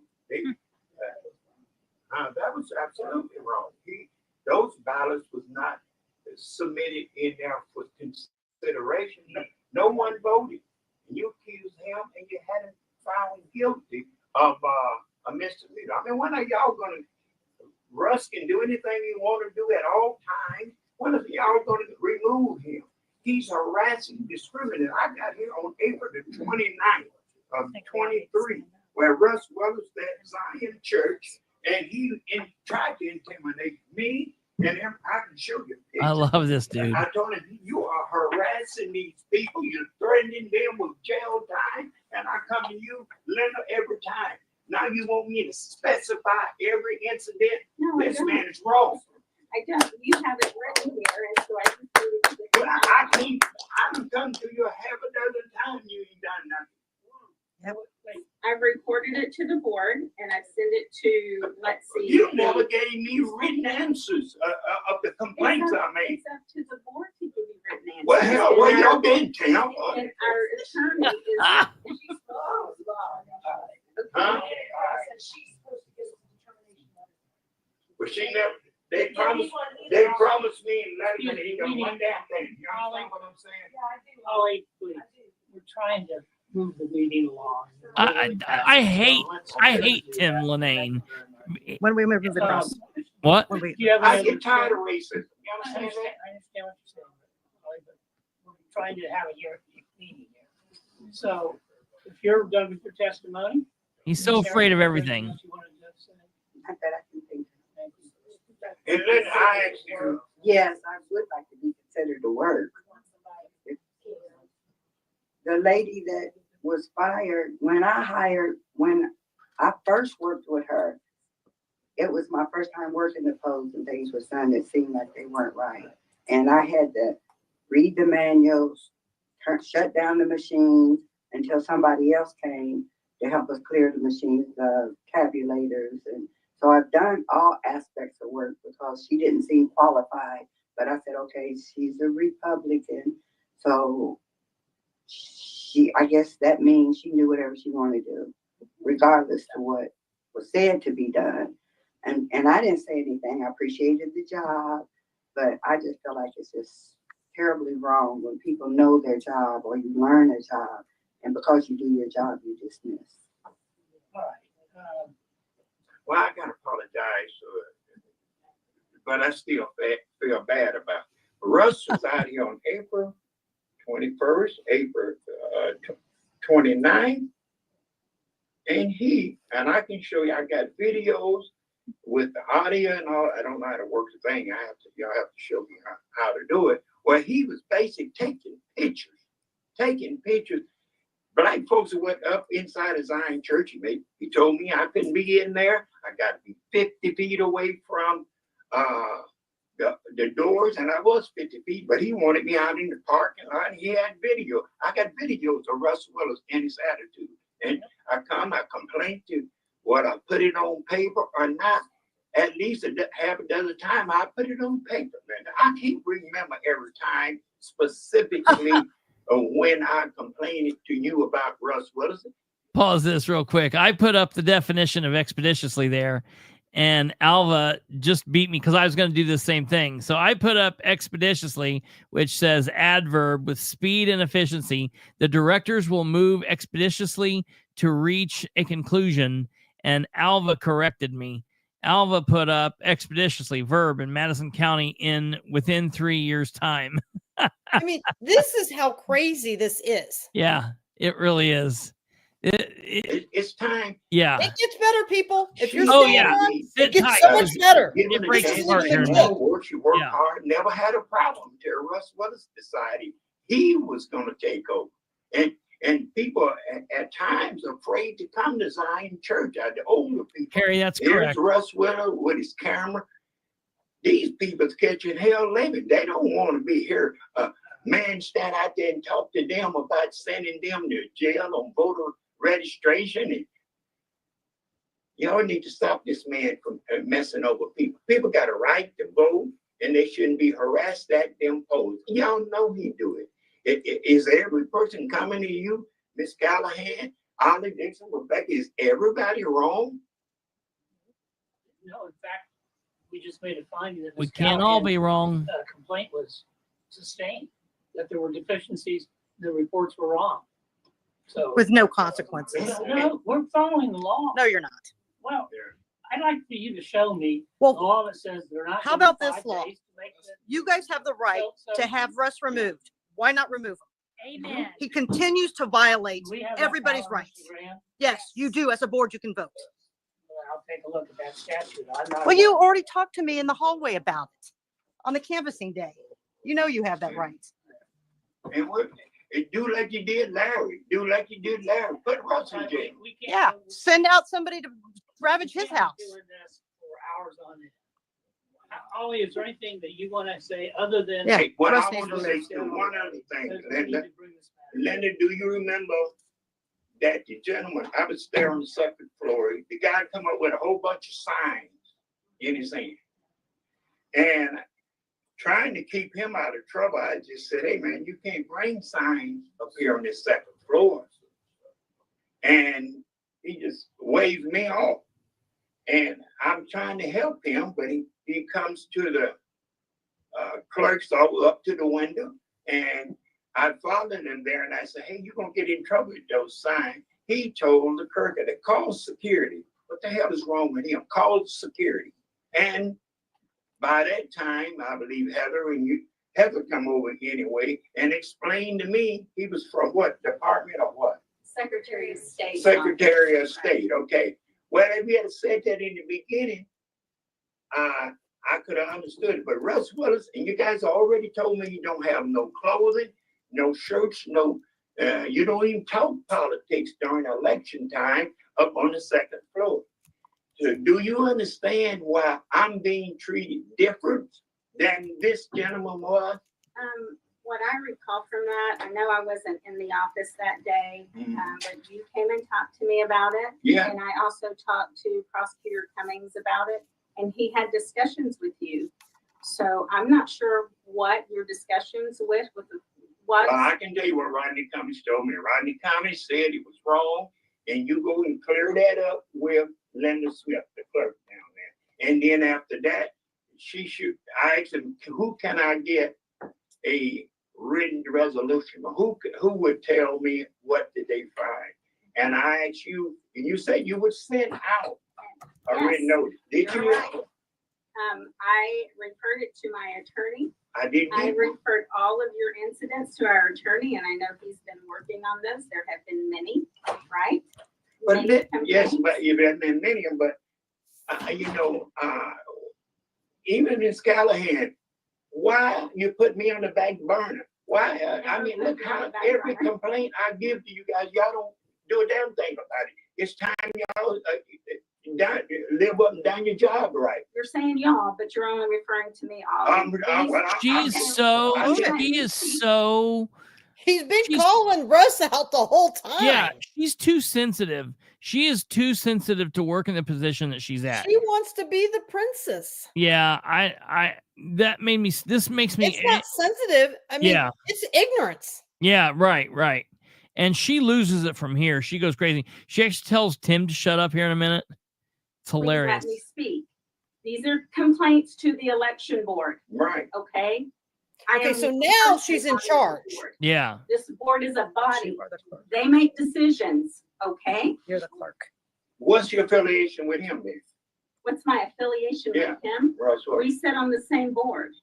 Well, why do you the clerk? Why you let him dog people, black people, or people he don't like out? You're the clerk. You're the clerk. You're the boss. I'm not the boss. This is the election board. We're all individual members. We are individual members, and elections. even the clerk. No one is anybody's boss. Can I say something? The board determines the duties of the clerk in elections. I would think, Dr. Callahan, that you would be able to read that and know, or at least refer it to your attorney so that you would find out. I would think that is if the somebody truth. violated If the you're law, you would going have them to- prosecuted, and if you're you not. are going to speak, then you need to be addressed properly at this. We're out of order in this meeting. This meeting is completely out of order. And we need to restore order, right? We came here, I thought, only on one complaint that was filed by Ollie Dixon, and it had to do with one of our. They don't want me at that podium. Yeah, right. It had to do with the proper form to use for registration. Now we're correct. If she brought the complaints to the board, why have they not had a meeting to address those complaints like this? She should be removed.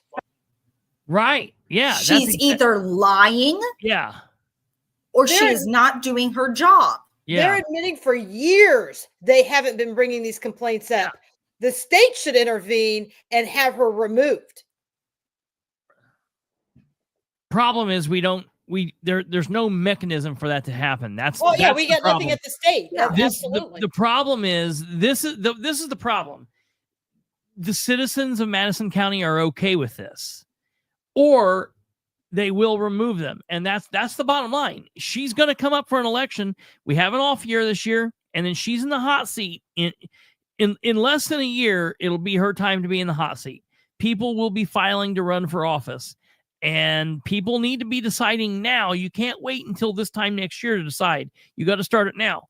If you're okay with what's going on, Madison County, then continue to elect these jokers and quit watching and be done.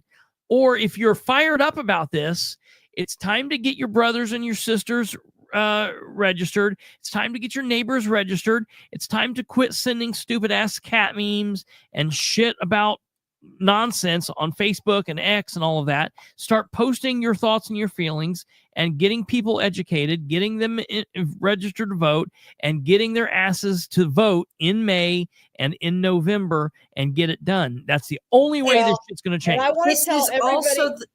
Go ahead.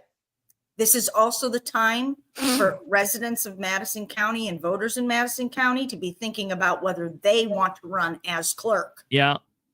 And I want everybody a good opponent against this woman. Yeah. I want everybody to know there's another finance election campaign violation that I'm going to file. And it's completely different than this. Well, yeah. So show up at these election board meetings. Be heard. Pack that room. Yeah. I mean, how many times are they going to just let Russ walk? keep letting them walk. Show the public exactly that we do not have any election integrity at all. And after this meeting, we clearly don't. She said multiple times, I have gotten your complaints. He's saying back in Numerous. 2023, I have gotten that complaint. I have brought them to the board.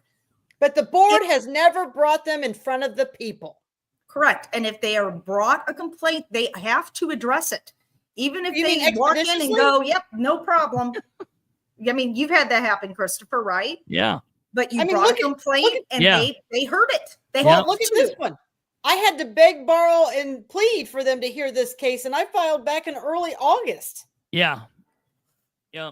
Well, I think you got the better end of the stick there, Catherine, because poor Ollie's been waiting for apparently 3 freaking years. Yeah. I mean, that's the thing, because, and this is what's so crazy about it. So listen to this. They called me to the podium. Yeah. Listen what happens. You want to now. point your finger at me, Linda? Oh, you're going to get a response. Yeah, you're going to get a response. I'm glad you didn't back down on this. Found RUSS WILLIS guilty. You're not. Right. You haven't been recognized. You're not Oh, no, I recognized. was recognized by Linda. She said, come to the podium. I'm here. I'm the chair. Oh, no, she recognized me. You're on the podium. He's speaking first.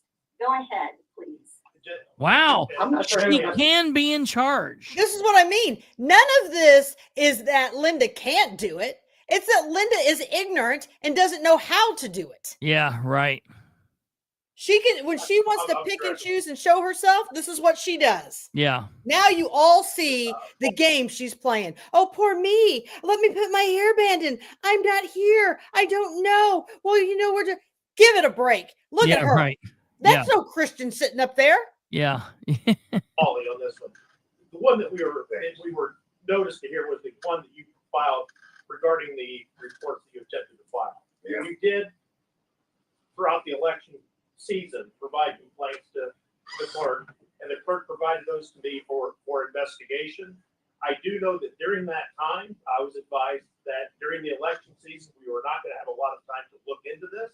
And so in December is when we addressed Dr. Callahan's complaint, and you were anticipated to be on that agenda. I messed that up and didn't include you on there. I'm sorry. That's why we put you on this particular complaint for today. I don't believe it was Jeff Screw Up. I'm telling you right now, I do not believe that at all. No, absolutely not. You were on at the same time as Dr. Callahan, the first one after the election season. And now you brought up some other issues with the board's direction. I will be happy to look into that with you and Rebecca and see what, if any, election laws were violated and what this board could do as far as hearing. I would appreciate. But to conduct a hearing, we have to give notice to the people that may have done wrong things so they can come in and do that. Well, when you started by, and it would satisfy me, you investigate and see why RUSS WILLIS let that person that delivered them, that's a federal offense, and you know that. And no one individual is supposed to transportate ballots from the polling place that's a back problem. to the election room. I know that. Ollie, let me ask Jeff a question. You go ahead. Yeah. So was there a written complaint filed by Mr. Dixon about that particular issue? Yes. There may have been, but all he has provided, and I don't mean that as a criticism. There have been several that provided to Linda. Linda would forward them to me. I even gave it to Rodney Cummings if you want further proof. That's the prosecutor. But my question, and a lot of times, Ken, what happens is some of his complaints clearly implicate criminal law. Okay. They would be outside the sphere of this particular body. Okay. So we concentrate more on the election law cases and with the election proceeding, other issues going on in our clerk's office and our voter registration. Are you crawling under that lady's legs? That's when we heard Dr. Callahan. And meant to be all except for my ear. I did not mean to put you on the back. A police report was filed. And that's fine, but if we're gonna have a hearing on a particular issue, then everybody who's involved needs to be given proper notice so that they can appear and hear their side of the story too. Today, it was my understanding, we were only up here about the complaint that you filed regarding the use of federal forms for registration, which was of a concern to me too when I got that. I sent an email to make sure that those forms were being used, they were properly being allowed, and I was assured that was the case. But nonetheless, that's the only complaint I understood we were going to be here on. Well, I understand that, Tim. Yeah. On the case up there when, what date, was that I filed that with you, Linda? You had several on a document that you sent to me, and it was on the 20th. Well, you will get them over to this, your lawyer here, this gentleman, is that correct? Yes. Okay. I sent, you have you were sitting right there with me, and I sent, please, Tim. Yes, go ahead.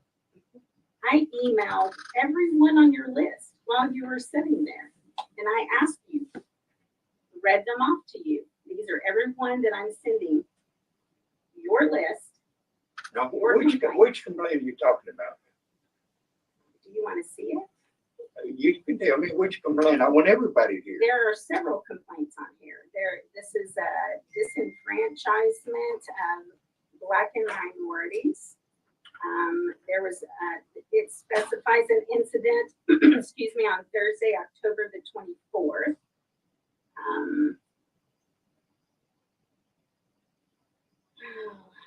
You'll get what you got to your lawyer, and then I can talk to him. It seems that you get amnesia, but if you would. I'm not giving amnesia, and I don't appreciate those attacks. I don't on appreciate me. you not telling me. I have never attacked you in any way, shape, or form. I've always tried to be helpful to you. But you don't get nothing done. All right, let's go back to why we're here, which is the complaint that was filed by Mr. Dixon having to do with the UC judge. Ollie is spitting it. I love that man. Okay, that's the one matter that I believe is properly before this board at this time. And we've heard from you about that. Yeah. And what I know about it, I can tell you from the board's perspective, what I know about it is when that was forwarded to me, your complaint, I immediately sent an email to the other members of the board saying it's my understanding that these federal forms are appropriate. They should be accepted. And if they're not, we need to start doing that. I then received, I believe, correspondence back from the clerk saying, in essence, I was correct. So we can use it. Yes, absolutely. And then I was advised that, in fact, that is the practice, that they are being accepted by the voter registration office. Now, hold on. That complaint on those federal forms were how long ago? And he is just being told now that they can be accepted. Yeah, this is right. what I mean. None of this has followed the time frame. This is absolutely wrong. Yeah, it's definitely not expeditiously. None of this is happening in an appropriate manner. Can you get them from voter registration, the federal forms? No, I think those are something you have to get off the internet. Is that correct?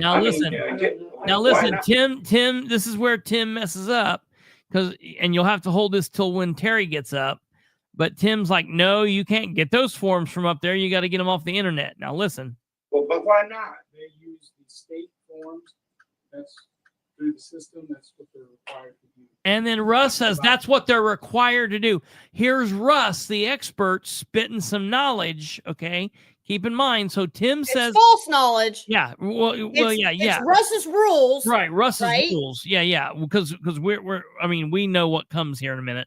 But for everyone else that hasn't seen this, you've got Tim, who, now keep in mind, if this is just those people speaking to members of the board, what happens if this is a person from the public they're talking to, and that person leaves before Terry gets up? They go away listening to what these idiots are saying, and that's why this is ridiculous and out of control, because you just heard Tim says no. Russ goes on to say it's what's required. The state forms are what's required. Now listen. Well, I want people to understand. Yeah. If the state police are investigating something and the FBI or the CIA show up, I bet you they get jurisdiction. So why they're thinking that their state overrules federal stuff? Yeah, well, I don't know about that. That's a little crazy. I get what you're saying. Not really, but I get the point. The bottom line is, listen to what. Okay, so listen to what happens here. All right. You're saying the state forms that are developed by the state election division. Those are the forms that they have approved to use. That's what the state says they have to use. to your point on this particular issue, you Let's keep said it to this issue. absolutely. You said that I was involved with that. I haven't worked in that office since April of 2018. We had a new employee who was not familiar with the federal forms, and that's why he questioned them. He has been corrected and informed that yes, to accept those. Russell, you also told me there during that election, well, I got somebody to run against you and Rebecca. We're going to leave you unopposed, and we're going to be. Wait a minute, Ollie. We're still talking about. No. I want to. Well, just the issue. In order for him. Just the issue as to the voter registration forms. That's the matter which is before the board, which I think has been resolved. Clearly, those forms should be accepted. Well, here's the thing. It appears that you guys can meet very quickly when a complaint is brought by the complainter. And you can make decisions amongst yourself, but you don't include the person who made the complaint. Because you all are saying, no, we met really quickly and we're making these changes. That's not right. So if you can meet that quickly about what his complaint is, then you should be including all of this. Ms. Callahan, I don't understand what you're saying. Oh, okay, well, here's the thing. You guys keep saying that you haven't had enough time, that you guys, need more time, or you haven't notified somebody. I don't know, within a couple hours, you had the police out at his house. So your time management is your time management for your friends and family benefit package, and then you have time management for who's outside your inner circle. So that is wrong that you keep stating that. It has absolutely nothing to do with this issue about voter registration. You've kicked this can down the road for how long? We're dealing with it. We dealt with it at the time, actually. But did you include the complainer? I don't know, but we resolved the matter. To your satisfaction, not to the people. Now, this These is elections the are first for your time satisfaction. you guys ever call me up on all of those complaints. Tim, I have something I'd like to ask. Please do it. Then She's gonna have to be sworn in. Well, are you asking testimony or just? No, I'm just asking a question. I'm just asking for something. Pursuant to Indiana. What's your Code- name, please? Cheryl McKinney. Cheryl. Pursuant to Indiana Code 3-9-4-14, it states that the deficits filings that you guys found today regarding the Lincoln Club, those will be posted for the public. I want to know when those will be posted. We have a time that are you, now tell me that, say that again, because I'm probably getting confused with what our protocol is. We have received all financials by noon today. And yes, everyone who has not submitted their form timely, it will be posted outside the election room and will also be copied to the Secretary of State's office, Election Division. Well, it says the actual deficits will be available to the public. So we'll actually be able to see each one of those, not just Russ Willis and the citation? 3-9-4-14.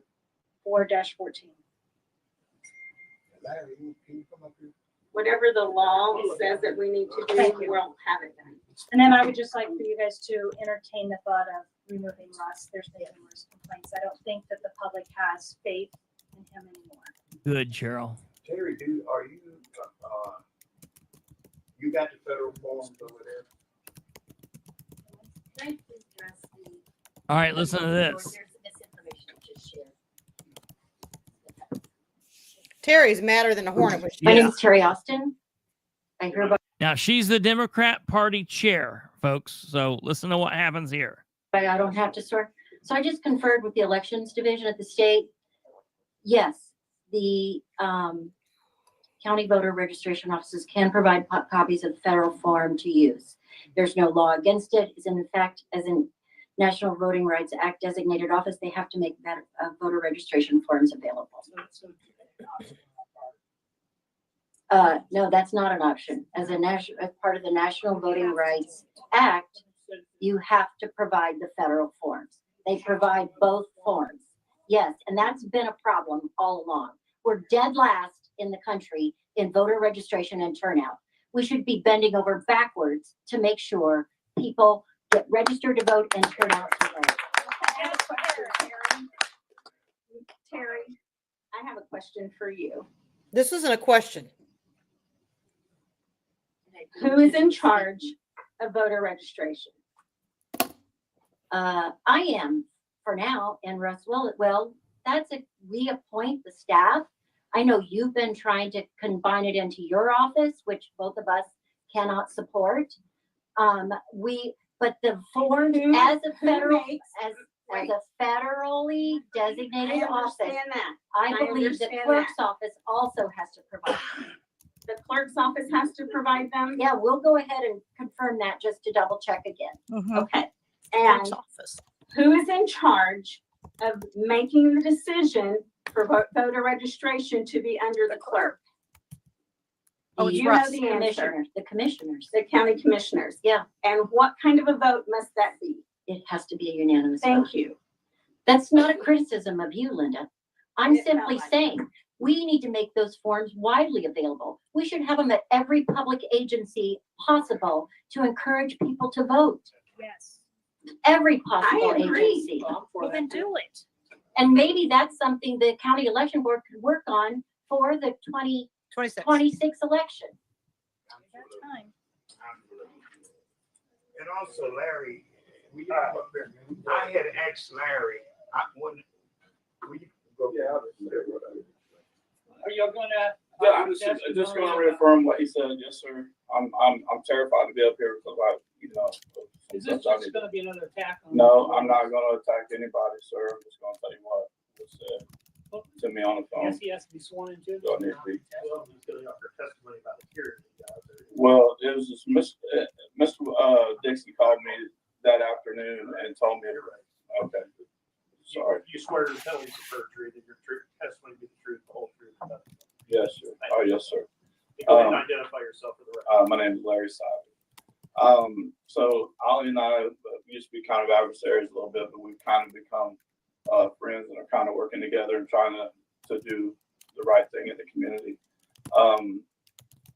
I did call Mr. Willis the next day and was going to bring up some of the things that were going on. I don't know if you remember the phone call. I said, Russ, we need to repair a relationship. We're both Christian men. I had some issues I want to talk to you about. And he said, well, I doubt that we'll be able to repair that. So you remember this conversation as far as where we're going with this? Yeah.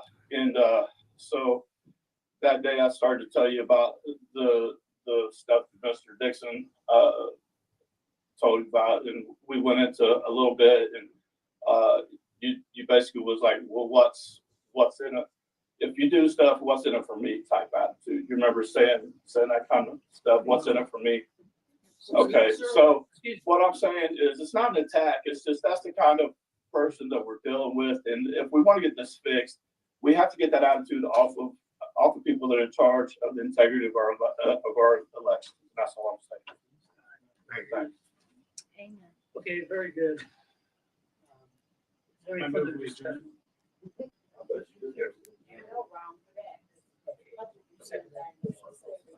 All right. All in favor of adjourning, signify by aye. It is adjourned. And then that was so weird. That was the weirdest part of the whole thing. Like, they just adjourned. Well, yeah, because they're all in checkmate. Yeah. Listen, here's a breakdown. 1, we know we've had violations for several years and we've done nothing about them except for meet privately. So now you people admit that you've been meeting in quorums without the public. Mm-hmm. Because why? You were out fixing them. Yeah. Who was fixing them? A dictatorship or a quorum? Mm-hmm. So you're showing the people that you're violating the rights. You're not bringing it to the people's attention. You're not doing it in election boards. I mean, they just told all 3 of them need to resign tomorrow. The election integrity, somebody needs to send this to the feds. The more people who send this video to the feds and say, you got to watch, that the clerk is wrong. The GOP is wrong. You've got an ex-congressman on here who's an attorney who's wrong. I mean, they all are admitting they know what the problems are and they are picking and choosing how they want. We have no election integrity in Madison County. None. Yeah. Absolutely.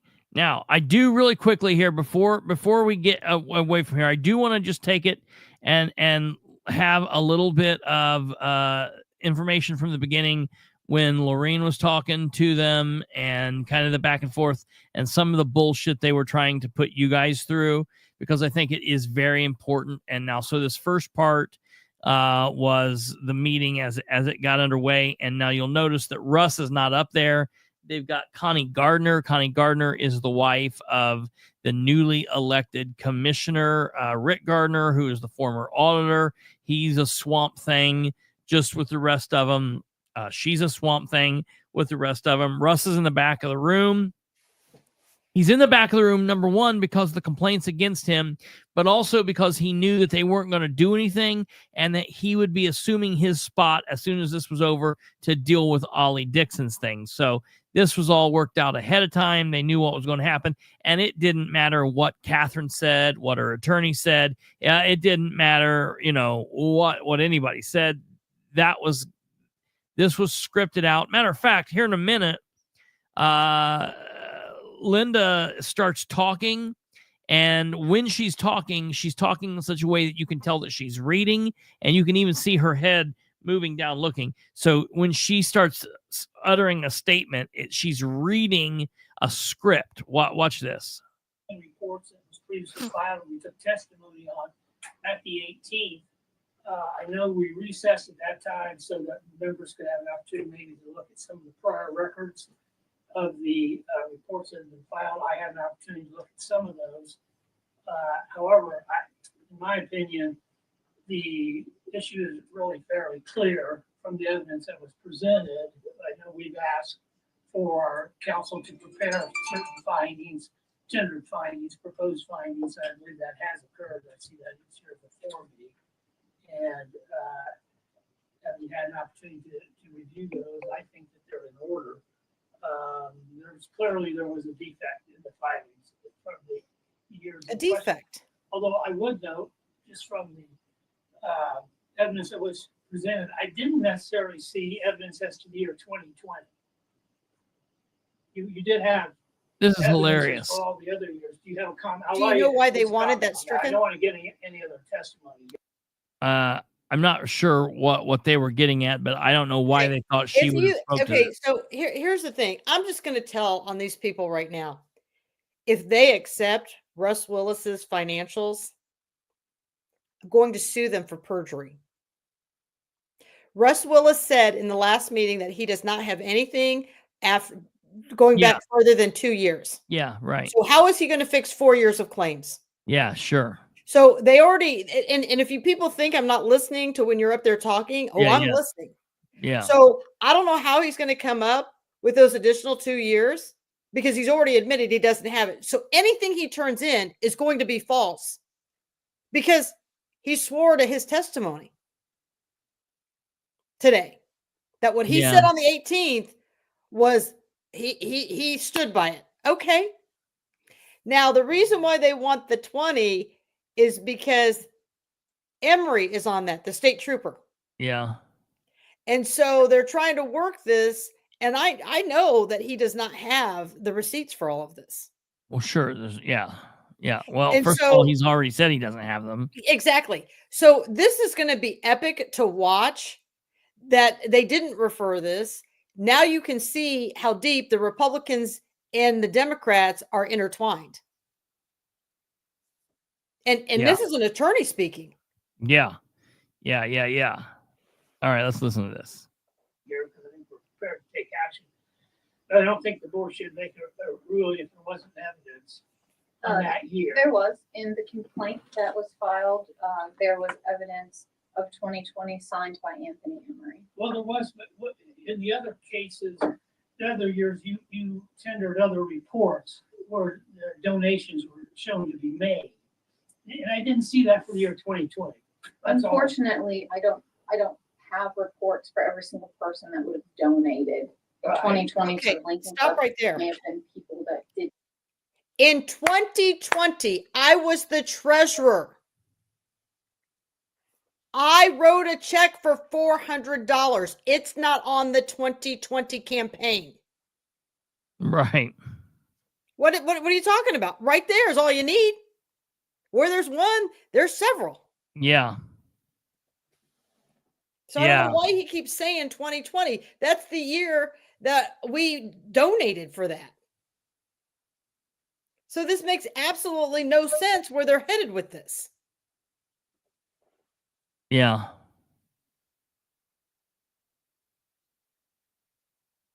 Didn't even file or work. Wait. So people are not confused.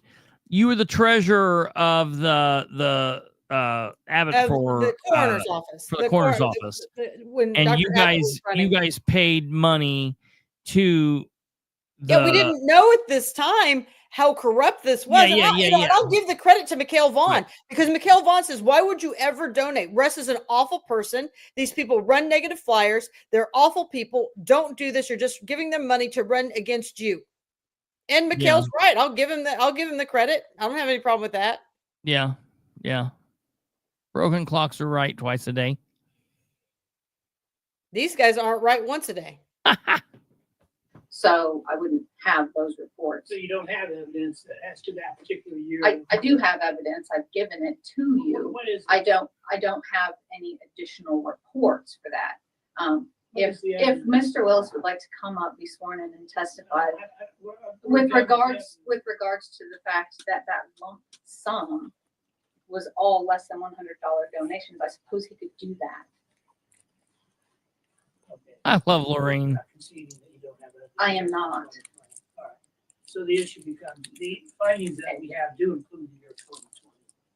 So is there a motion to be made as to the findings? I mean, the law, as I understand it, is once the findings of the deficient report are made, that notice has to be given to the candidate or to the committee who filed the report that they have a 5-day grace period to I do not. I first off want to provide some filings that I have for you. Okay, now I do want to mention here, you guys, in this filing is the special report for From the for prosecutor. his canvassing, and Linda hasn't even read it yet. Now we've had it up for how long on our stuff? Right. Oh my gosh, Right. the clerk hasn't even read. Yeah, You it's gotta be insane kidding me. what she gets right. Yeah, I cannot believe that she admits to that. That's so stupid. She is. And then she asks me if I can read. Yeah, she is a dumb woman, and I hate saying that, but if the shoe fits, wear it. Wear it. If the headband Backwards. fits, wear it. Yeah, right. The knee pads fit. She definitely wears it. I guess when you ask Rodney Cummings. I'm just over it. I'm over this friends and family benefit package. I've had enough of it. You know, and that's her thing. Rodney's going to protect me no matter what I do, and he's going to bail me out. It's disgusting to watch this.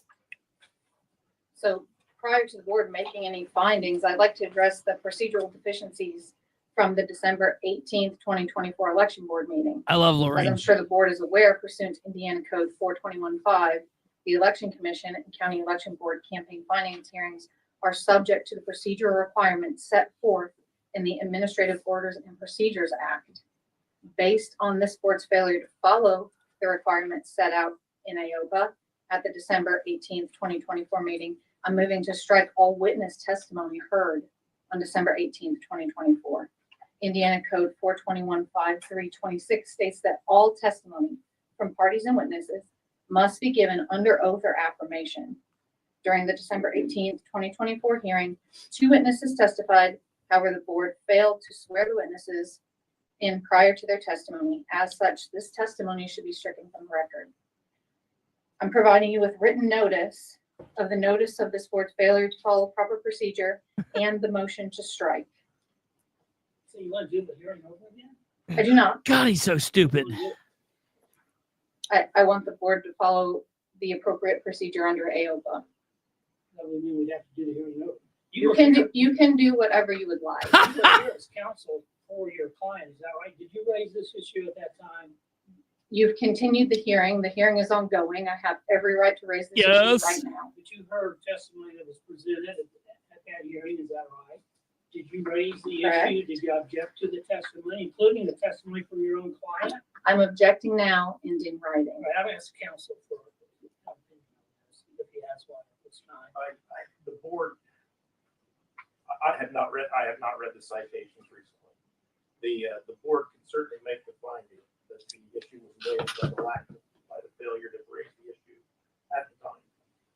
We're now, time has passed, if the investigation has been closed, the evidence itself was closed by the board to vote.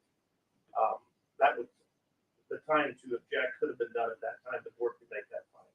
No. I would also note that those findings you had in front of don't necessarily rely on any of the testimony. So even in the event that the testimony would be stricken by this board, the findings itself are based on documentation and filing and review of this board. In addition, I provided you 2 additional exhibits. Affidavit of Katherine Callahan regarding communications and correspondence received from Chairman Willis during the 2020 and 2024 election cycle. As you can clearly see, Willis has held himself out to be an expert in the completion of campaign finance forms. The second exhibit is the January 3rd, 2025 order from Special Prosecutor Angela Weber. You'll recall a complaint was filed on June 6, 2024, wherein Robert Joswiak presented evidence of a separate violation of election law by Chairman Willis. In the subsequent August 5th, 2024 election board hearing, this board referred Chairman Willis to prosecution pursuant to the Indiana statute. The case was referred to Special Prosecutor Angela Weber, who offered the following reprimand.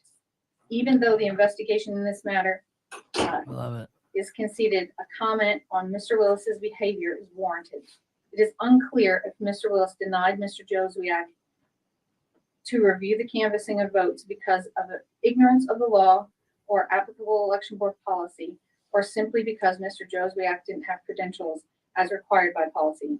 Either reason is troubling and unacceptable. The chairman of the election board should know the laws and policies concerning the election board. The chairman of the election board should also take reasonable steps to help a member of the public get the required credentials, especially when they are readily available, instead of curtly and dismissively denying the request to view vote canvassing. Madison County voters should rightfully expect more from one of their public officials. Based on this information, Chairman Willis' repeated violations of election law make him a habitual offender. Next, Callahan's complaint was filed against the entire board of the Lincoln Club, not just Chairman Willis, although Chairman Willis is the only party who has appeared in front of this board. Lincoln Treasurer Anthony Emery signed the 2020 CFA form. However, the only evidence this board has to consider with regards to Mr. Emery are the documents presented by Ms. Callahan. Mr. Emery has not presented any evidence or provided any testimony regarding the allegations against him. The same goes for the remaining Lincoln Club officers. Finally, I'll direct you to the order I've provided. As shown above, under Indiana Code 31453, the election board has a duty to report violations. As such, I've provided an order detailing findings of fact for the election board to adopt and provide to the prosecuting attorney in Indiana Attorney General's office. Thank you. Mr. Willis, you're here. Do you want to say anything?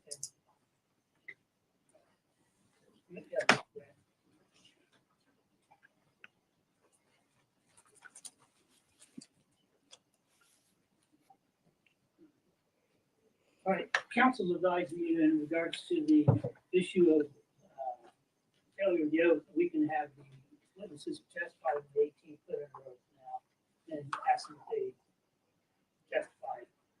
I'll let Mr. Graham handle it. Mr. Willis, would you mind approaching? So if you were a witness at the 18th and you were here, would you please come forward? Well, he'll gladly approach because he's going to get a free pass. I'll defer to my attorney. Yeah, they wanted me to approach. I said I'll defer. The whole truth and nothing but the truth. Yes, sir. Please come to the microphone so we can make a record. Mr. Willis, do you remember your testimony that you gave before this body on December 18th? Yes, sir. You recall, was that testimony completely truthful? Yes, sir. What a dick. If there were other witnesses who testified on the 18th, they'd come forward and be sworn in. We would appreciate it. Lorraine, you want her to do that? She's filed an affidavit. Okay, is that good enough? Okay, good. And I think those were the only two witnesses who testified. Correct.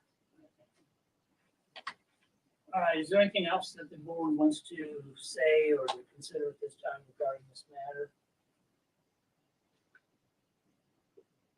Here it goes.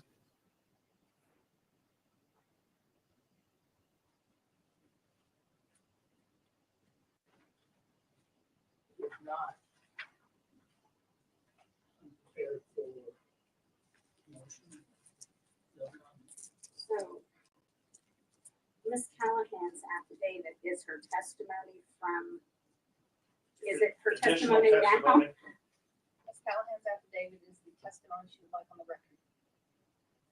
So do we strike her testimony from the You don't first have to. hearing? You do not have to. There's a motion to do that. You do not have to. So, God, she's dumb. She's not dumb. She didn't do her homework. Yeah. She appeared, she testified. She had counsel here. Counsel never raised the issue of failure to administer. Dude. Linda hasn't done one thing about this case since it was brought to her on December 18th. Yeah. You know, striking the book that was tendered to. My findings are I based don't largely believe that, I upon don't what's believe here. that that You is, can't have it both ways. that is not witness testimony and does not require anyone to take an oath. Documentary evidence is not witness testimony, does not require anyone to take an oath. Himlinane is embarrassing. Under oath. The foundations have to be laid and there has to be a proper evidentiary basis for it being tendered into the. No, your attorney does not take an oath before they represent you The documents. in an AOPA hearing. So this is not testimony, this is not evidence before the. It's documentary evidence. Maybe your attorney can assist you. God, I love her. But we are under relaxed evidentiary rules that would be up on the third report. Right. So I think that would go to weight. There's also, I would note, most of them are government records, self-authenticated. And so I think it would be proper, regardless of whether they've been authenticated. I mean, in a court hearing, someone that's sworn in has to testify to their authenticity. But in this case, due to our reduced evidentiary standards, I think the board can certainly take them into account as evidence. Stumblefoot.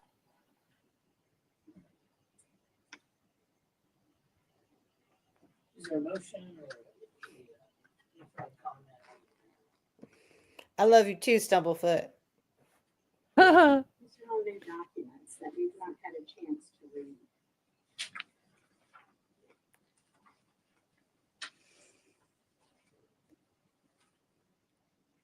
So she hasn't had a chance to read Yeah. the outcome of Russ's canvassing violation. That's embarrassing.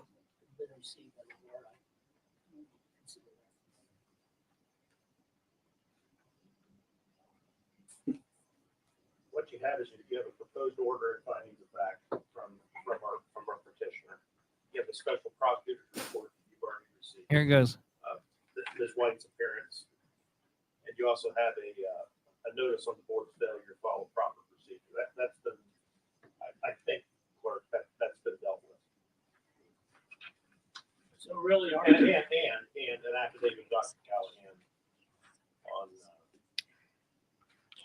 a little over a page.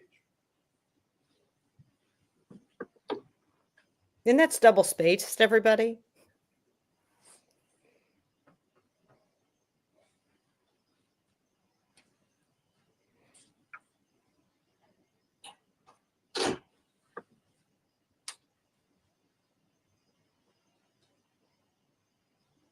Now, if you want to pause that for a minute, I sent you the affidavit if you want to read some of it. Yeah, we'll put it up here. It's not the exact one that went in, but it's pretty close. What in the hell? So the one thing that they've read is the one thing that she's saying she didn't read is what we've read last night or 2 nights ago, whenever we were, last night or whenever, when we read the special prosecutors that was finding Saturday. the order. And so that's out there. But then the other thing is Katherine's, and Linda not having read the finding from Weber, the special prosecutor from Johnson County, is ludicrous. It's been in the newspaper. It's been all over our social medias. We've done 2 or 3 shows about it. It's out there. Linda, this is Linda's life. Well, this is because Linda takes it literally that she only has to come to office once a year. Yeah, right. Yeah. She's never in office. Yeah. Right. Well, and I want to go back real quick. We'll put this on the screen and read this, but I want to go back to what Chris Durant said there when Graham says we're under loose evidentiary rules. It just means anytime a board or someone's doing quasi judicial actions, it's not the same thing, because technically in normal situations, there would only be 2 attorneys here. If that's the case, Lorraine, who is Katherine's attorney, and then the election board's attorney. Most of the time, the 3 members of the election board, they wouldn't necessarily be attorneys. The candidates aren't necessarily attorneys. Any of the persons filing complaints aren't attorneys. So we are all talking for example, I went to the election board and filed a complaint early last year against a couple people. And I went in there. I'm not an attorney, and I gave testimony, and I could have questioned people and things like this. I'm not an attorney. And while I've been around attorneys and I would put my knowledge of legal shit against a lot of people's, I'm still not an attorney. The clerk who was on the election board was not an attorney. Now, it's just so happened to be that the 2 party appointees were both attorneys. But the point is, in this matter, it's not the same thing as a courtroom. So they are a little relaxed. My fear is they're so freaking relaxed that everybody's just about asleep. And what's really scary is Tim Linnane is an attorney. And I'm telling you, they need to take his doctor of jurisprudence. That dude is a fool. He is the worst barrister. He is an idiot attorney. That dude is a total loser. I just cannot deal with his non-legal prowess. It's shocking. Here's Katherine's affidavit. This is the affidavit of Katherine. And so what happened this weekend, everybody? So finance reports were due today.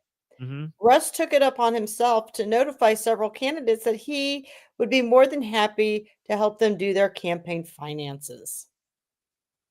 So that's pretty much what this is about. Just saying that, he says, and now he professes that he's an expert. I also put in there that I held my position about the check in the 2020 election. I mean, I have a canceled check showing that. I mean, this is the whole thing. It's pretty black and white. Russ clearly violated, and they should have referred this on. Yeah. Although I want everybody to know, Sean Smith owes me 2 steak dinners because I called it. And you know what? Kate owes me $2 because I called it. So these people who didn't think I knew what I was talking about. Wait, what did you say? What did you say was going to happen? I told them they weren't going to refer it. But in fairness, you did say, wait, because let's think about what this happened. I did say I thought it'd go 2-1. And they didn't actually ever vote on anything. No, but at the end of the day, I win because I called it. I told you they wouldn't refer it. They would rather bite off their nose despite their face. If you want to get real true, I'm the winner because I did say that we wouldn't have an official thing today, that they would kick it down the road. And technically, they kicked it down the road 5 days. True. So I'll be taking all of Catherine's winnings. I don't know if Sean's watching tonight, but you better go to the ATM. Well, Christopher, you can just take it out of my pay. All right. So see, we're good. Okay, so that's up there. Do you have a copy of this? What needs to happen is, do you have a copy of the actual one you put up? Are you going to post it online? Laureen's got it. Okay. You probably should get a copy of it. How much different is this from the one that you put? It's not. Maybe a few words. Okay, so it just says, my name's Katherine Callahan. I may or may not be a competent adult. In 2020, I held a position of treasurer for Troy Abbott. RUSS WILLIS was the Madison County chairman. Lenny, it's spaced out over time, brother. In 2020, RUSS WILLIS was the Madison County chairman of the Republican Party. Chairman Willis also had the position of president of the election board. During the 2020 election cycle, I received correspondence from Chairman Willis regarding campaign finance forms. In his correspondence during the conversation with him, Chairman Willis held himself out to be an expert on campaign finance laws. Chairman Willis is still issuing correspondence regarding campaign finance forms to candidates in Madison County. On Saturday, July 11th, 2025, let's see here. Chairman sent an attached correspondence out to several of the 2024 election candidates. Willis correspondence directs candidates to contact him with any questions about their campaign finance forms. January 11th, 2025, correspondence was as well as his prior communication. He held himself out to be an expert in the completion of campaign finance forms. So there's that. Okay, let's continue. Dave Sargent, I just want you to know, Sean bet one steak dinner. I told him I want two, and that's right, so he can take me to two different steakhouses. I'm already on top of it, Dave. Notice to the individual or the committee in this case that filed the deficient report, and that the deficiencies are to be cured within 5 days. So there, at least there's an opportunity for the deficiencies to be cured within 5 days. And that's what I think the board should do at this point. So he's telling them here basically that, you know, he's talked to the Indiana Secretary of State's office. And now listen, I tend to believe that this is like back in 2022 when Russ turned in his form in 2023 and 2024, that when those forms were due, basically what happens in every other situation is when they turn in those forms, the election board should hold them. Let me tell you what happens in other communities. They hold a meeting where they go over all of the things and say, okay, you know, everyone turn their things in. Yes, no. Were there any errors? Well, here's an error, whatever. And they go over it. And at that time, if they find errors, then they either fine the person or they turn them into the prosecutor's office, or they, you know, give them time period to cure it, to fix it. And I think, in my opinion, that time has come and passed. I don't think that has anything to do with what's going on. Furthermore, it's kind of questionable about if that's even what you filed. Let's listen to how Lorraine answers this. Lorraine. That is, I believe, embodied within the findings. We've got enough. We've had enough. Listen, you dickhead. What are you talking about? You're talking about shit in this complaint. The other attorney is going to stand and come up and get the information because, first of all, you talk like you're a 4-year-old girl, you idiot. So maybe she's stepping up so she can hear you, but she can also object. What a worthless sack of dog shit for an attorney. Dude, I want to take his law license from him.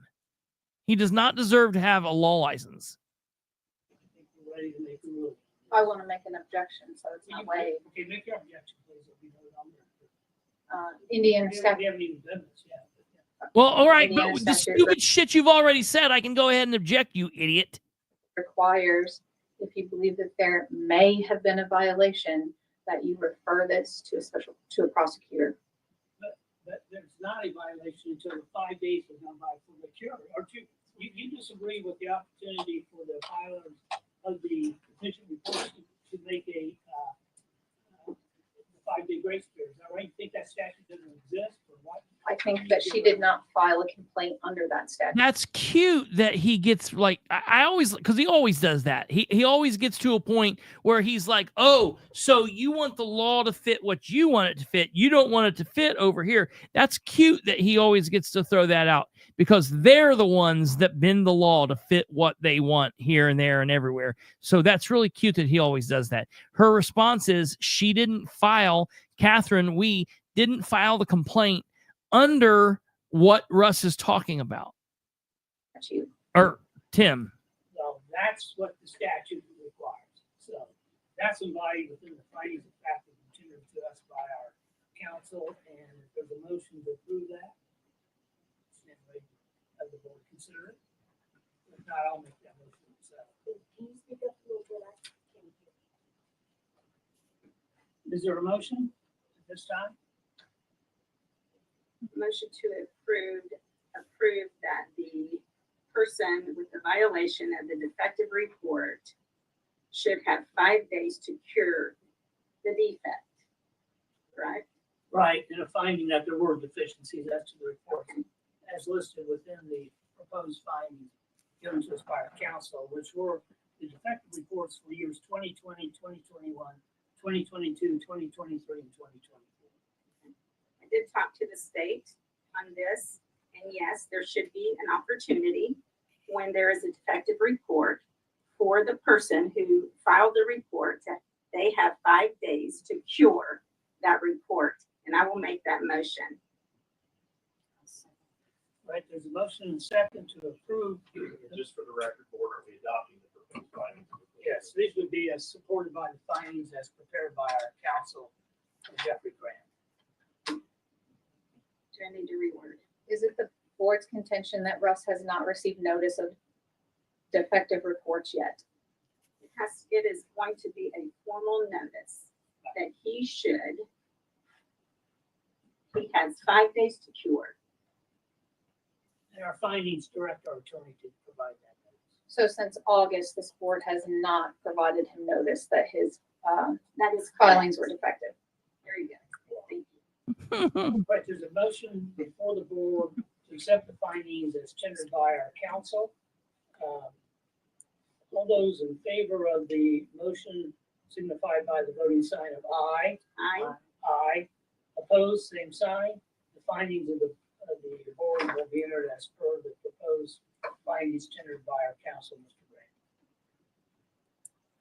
Gray. All right, and that I believe concludes the matter regarding this complaint against the Lincoln Club. We do have some new business, and I believe that Mr. Willis is going to. And then that takes us into what we've already watched with Ollie. So there you go, ladies and gentlemen.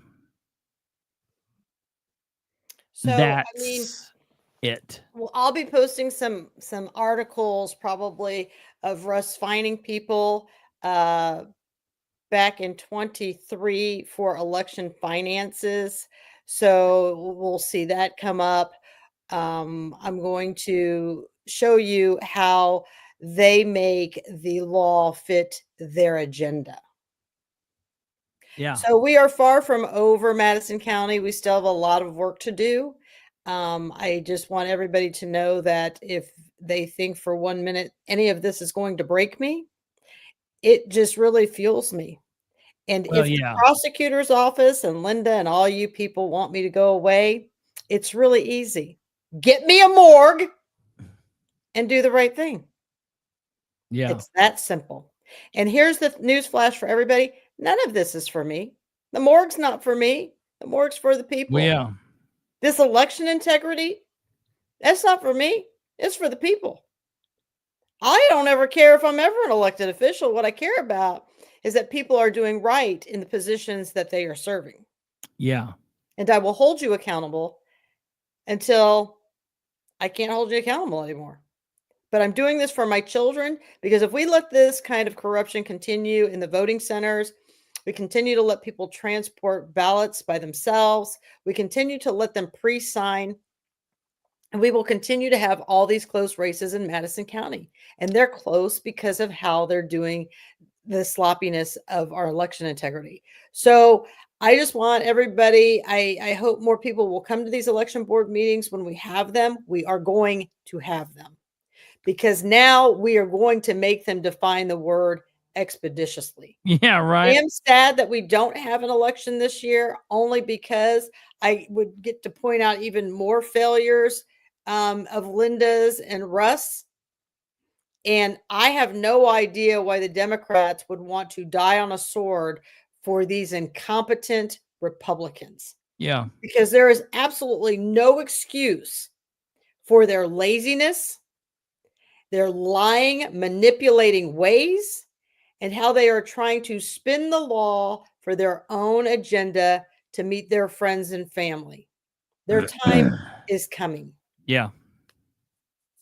Well, absolutely. Yeah. And I figured I would go ahead and file a record request to Linda for Russ's paperwork when he corrects this. So we can go ahead and get started on that. We might want to do that too. So we can get on the ball with that. Just and I want everybody's finances reports that got turned in today. Oh, yeah. Yeah. A couple quick just points here real quick. MD or line, you said turn up the volume. I apologize. That's as loud as it goes. None of them speak into the mic, and Tim Linnane speaks with the voice of a 4-year-old woman. So girl. So they know they're not telling the truth. They don't want to be put on record. Yeah, they want to be quiet and be heard. Before we started the cameras rolling, Todd Culp was in there testing microphones because they knew certain ones didn't work and they were trying to fix that. Yeah. Yeah. And so that, they're aware. They know what they can do, whatever. I mean, it's just more of the same. So, well, very good. I appreciate it. So you'll just keep us posted and we'll see what goes on. And obviously for we'll have you back here. Anybody from Madison County who's watching tonight, there is a tea party tomorrow. Oh, that yes. Tea party is in Pendleton. It is at 6:30. It is free to the community. I encourage you to go because all 4 of your Republican city council people will be there at that meeting. And I would encourage all of you to go ask your questions if you're in the city. That's for Anderson, the Anderson in the Anderson city council of Anderson. So it'll be Jennifer Culp, it'll be Tiffany Harless, Mark Turner, and Rachel Landers. So I would encourage you to come out and see that and see what they have to say. You can come, Lenny. Yes, Lenny, come. Yeah. So Catherine will come pick you up from the airport. Yes. So, all right, ladies and gentlemen, thank you all very much for being here. We will be back tomorrow night at 9 p.m. Eastern. As always, God willing. It's Thursday, so that means, oh my God, we've made it to Thursday. Unless something stupid happens, we'll be off Friday and Saturday. Thank God. Have we been going since last Sunday? Yeah, no, not since last Sunday. Since Friday. We've been going since the 5th. Oh Friday. my God. Well, no. So wait, I mean, it's tonight's the 15th. We went all this last week, Sunday, Saturday, Friday, and then we were Thursday, Friday, Saturday. So we've been on air every night since the 5th. So holy crap. We'll be looking forward to a great 2-day break this weekend. We will be back tomorrow, so be tuned in right here, 9 p.m. We'll talk about what we'll talk about then. I'm not really sure, but I think we've got a couple things up my sleeve. I can always help. What? I can always help. Yeah, right. All right, ladies and gentlemen, thank you very much. Thank you, Catherine, for everything. As always, we'll see you back here soon, I am sure. And we'll go from there. All right, ladies and gentlemen, thank you very much. Hey, before you run out the door, be sure to click the like, subscribe if you haven't, hit the bell, do all of that shit. And above all else, share the show with people that you know. It would be very helpful. And with the AG, the Secretary of State, and the Election Division. All that stuff's in the comments. What? I think that this needs to get sent to the AG, the Secretary of State. Oh, yeah. Election Where's Division. that stuff up? It's in the comments. Okay. So, yeah. All the contact information, yeah. so you guys can send it. Where did you put it at? Is it in there from at the beginning? No, it's just in the comments. Oh, so just You somewhere in need the to make comments. a post about it, Christopher. Yeah, I will. I And the will. more I'll people do who that. file it and send it, the better. Yeah. That's true. One or So- two people sending it doesn't do anything. Right. So it needs Everybody to be needs to share it with multiple people. the beautiful people. Yeah, I'll make a post and I'll put the link of this episode in, and I'll put the contact information for all the people, and I'll put it on Twitter, and I'll put it on Facebook, and I'll share it with Catherine and Cheryl and the people that I know, and you guys can do it. So, all right. Thank you. Good night. God bless. Have a wonderful rest of your evening. Have a great day tomorrow. And God willing, we'll see you back here tomorrow at 9 p.m. Good night.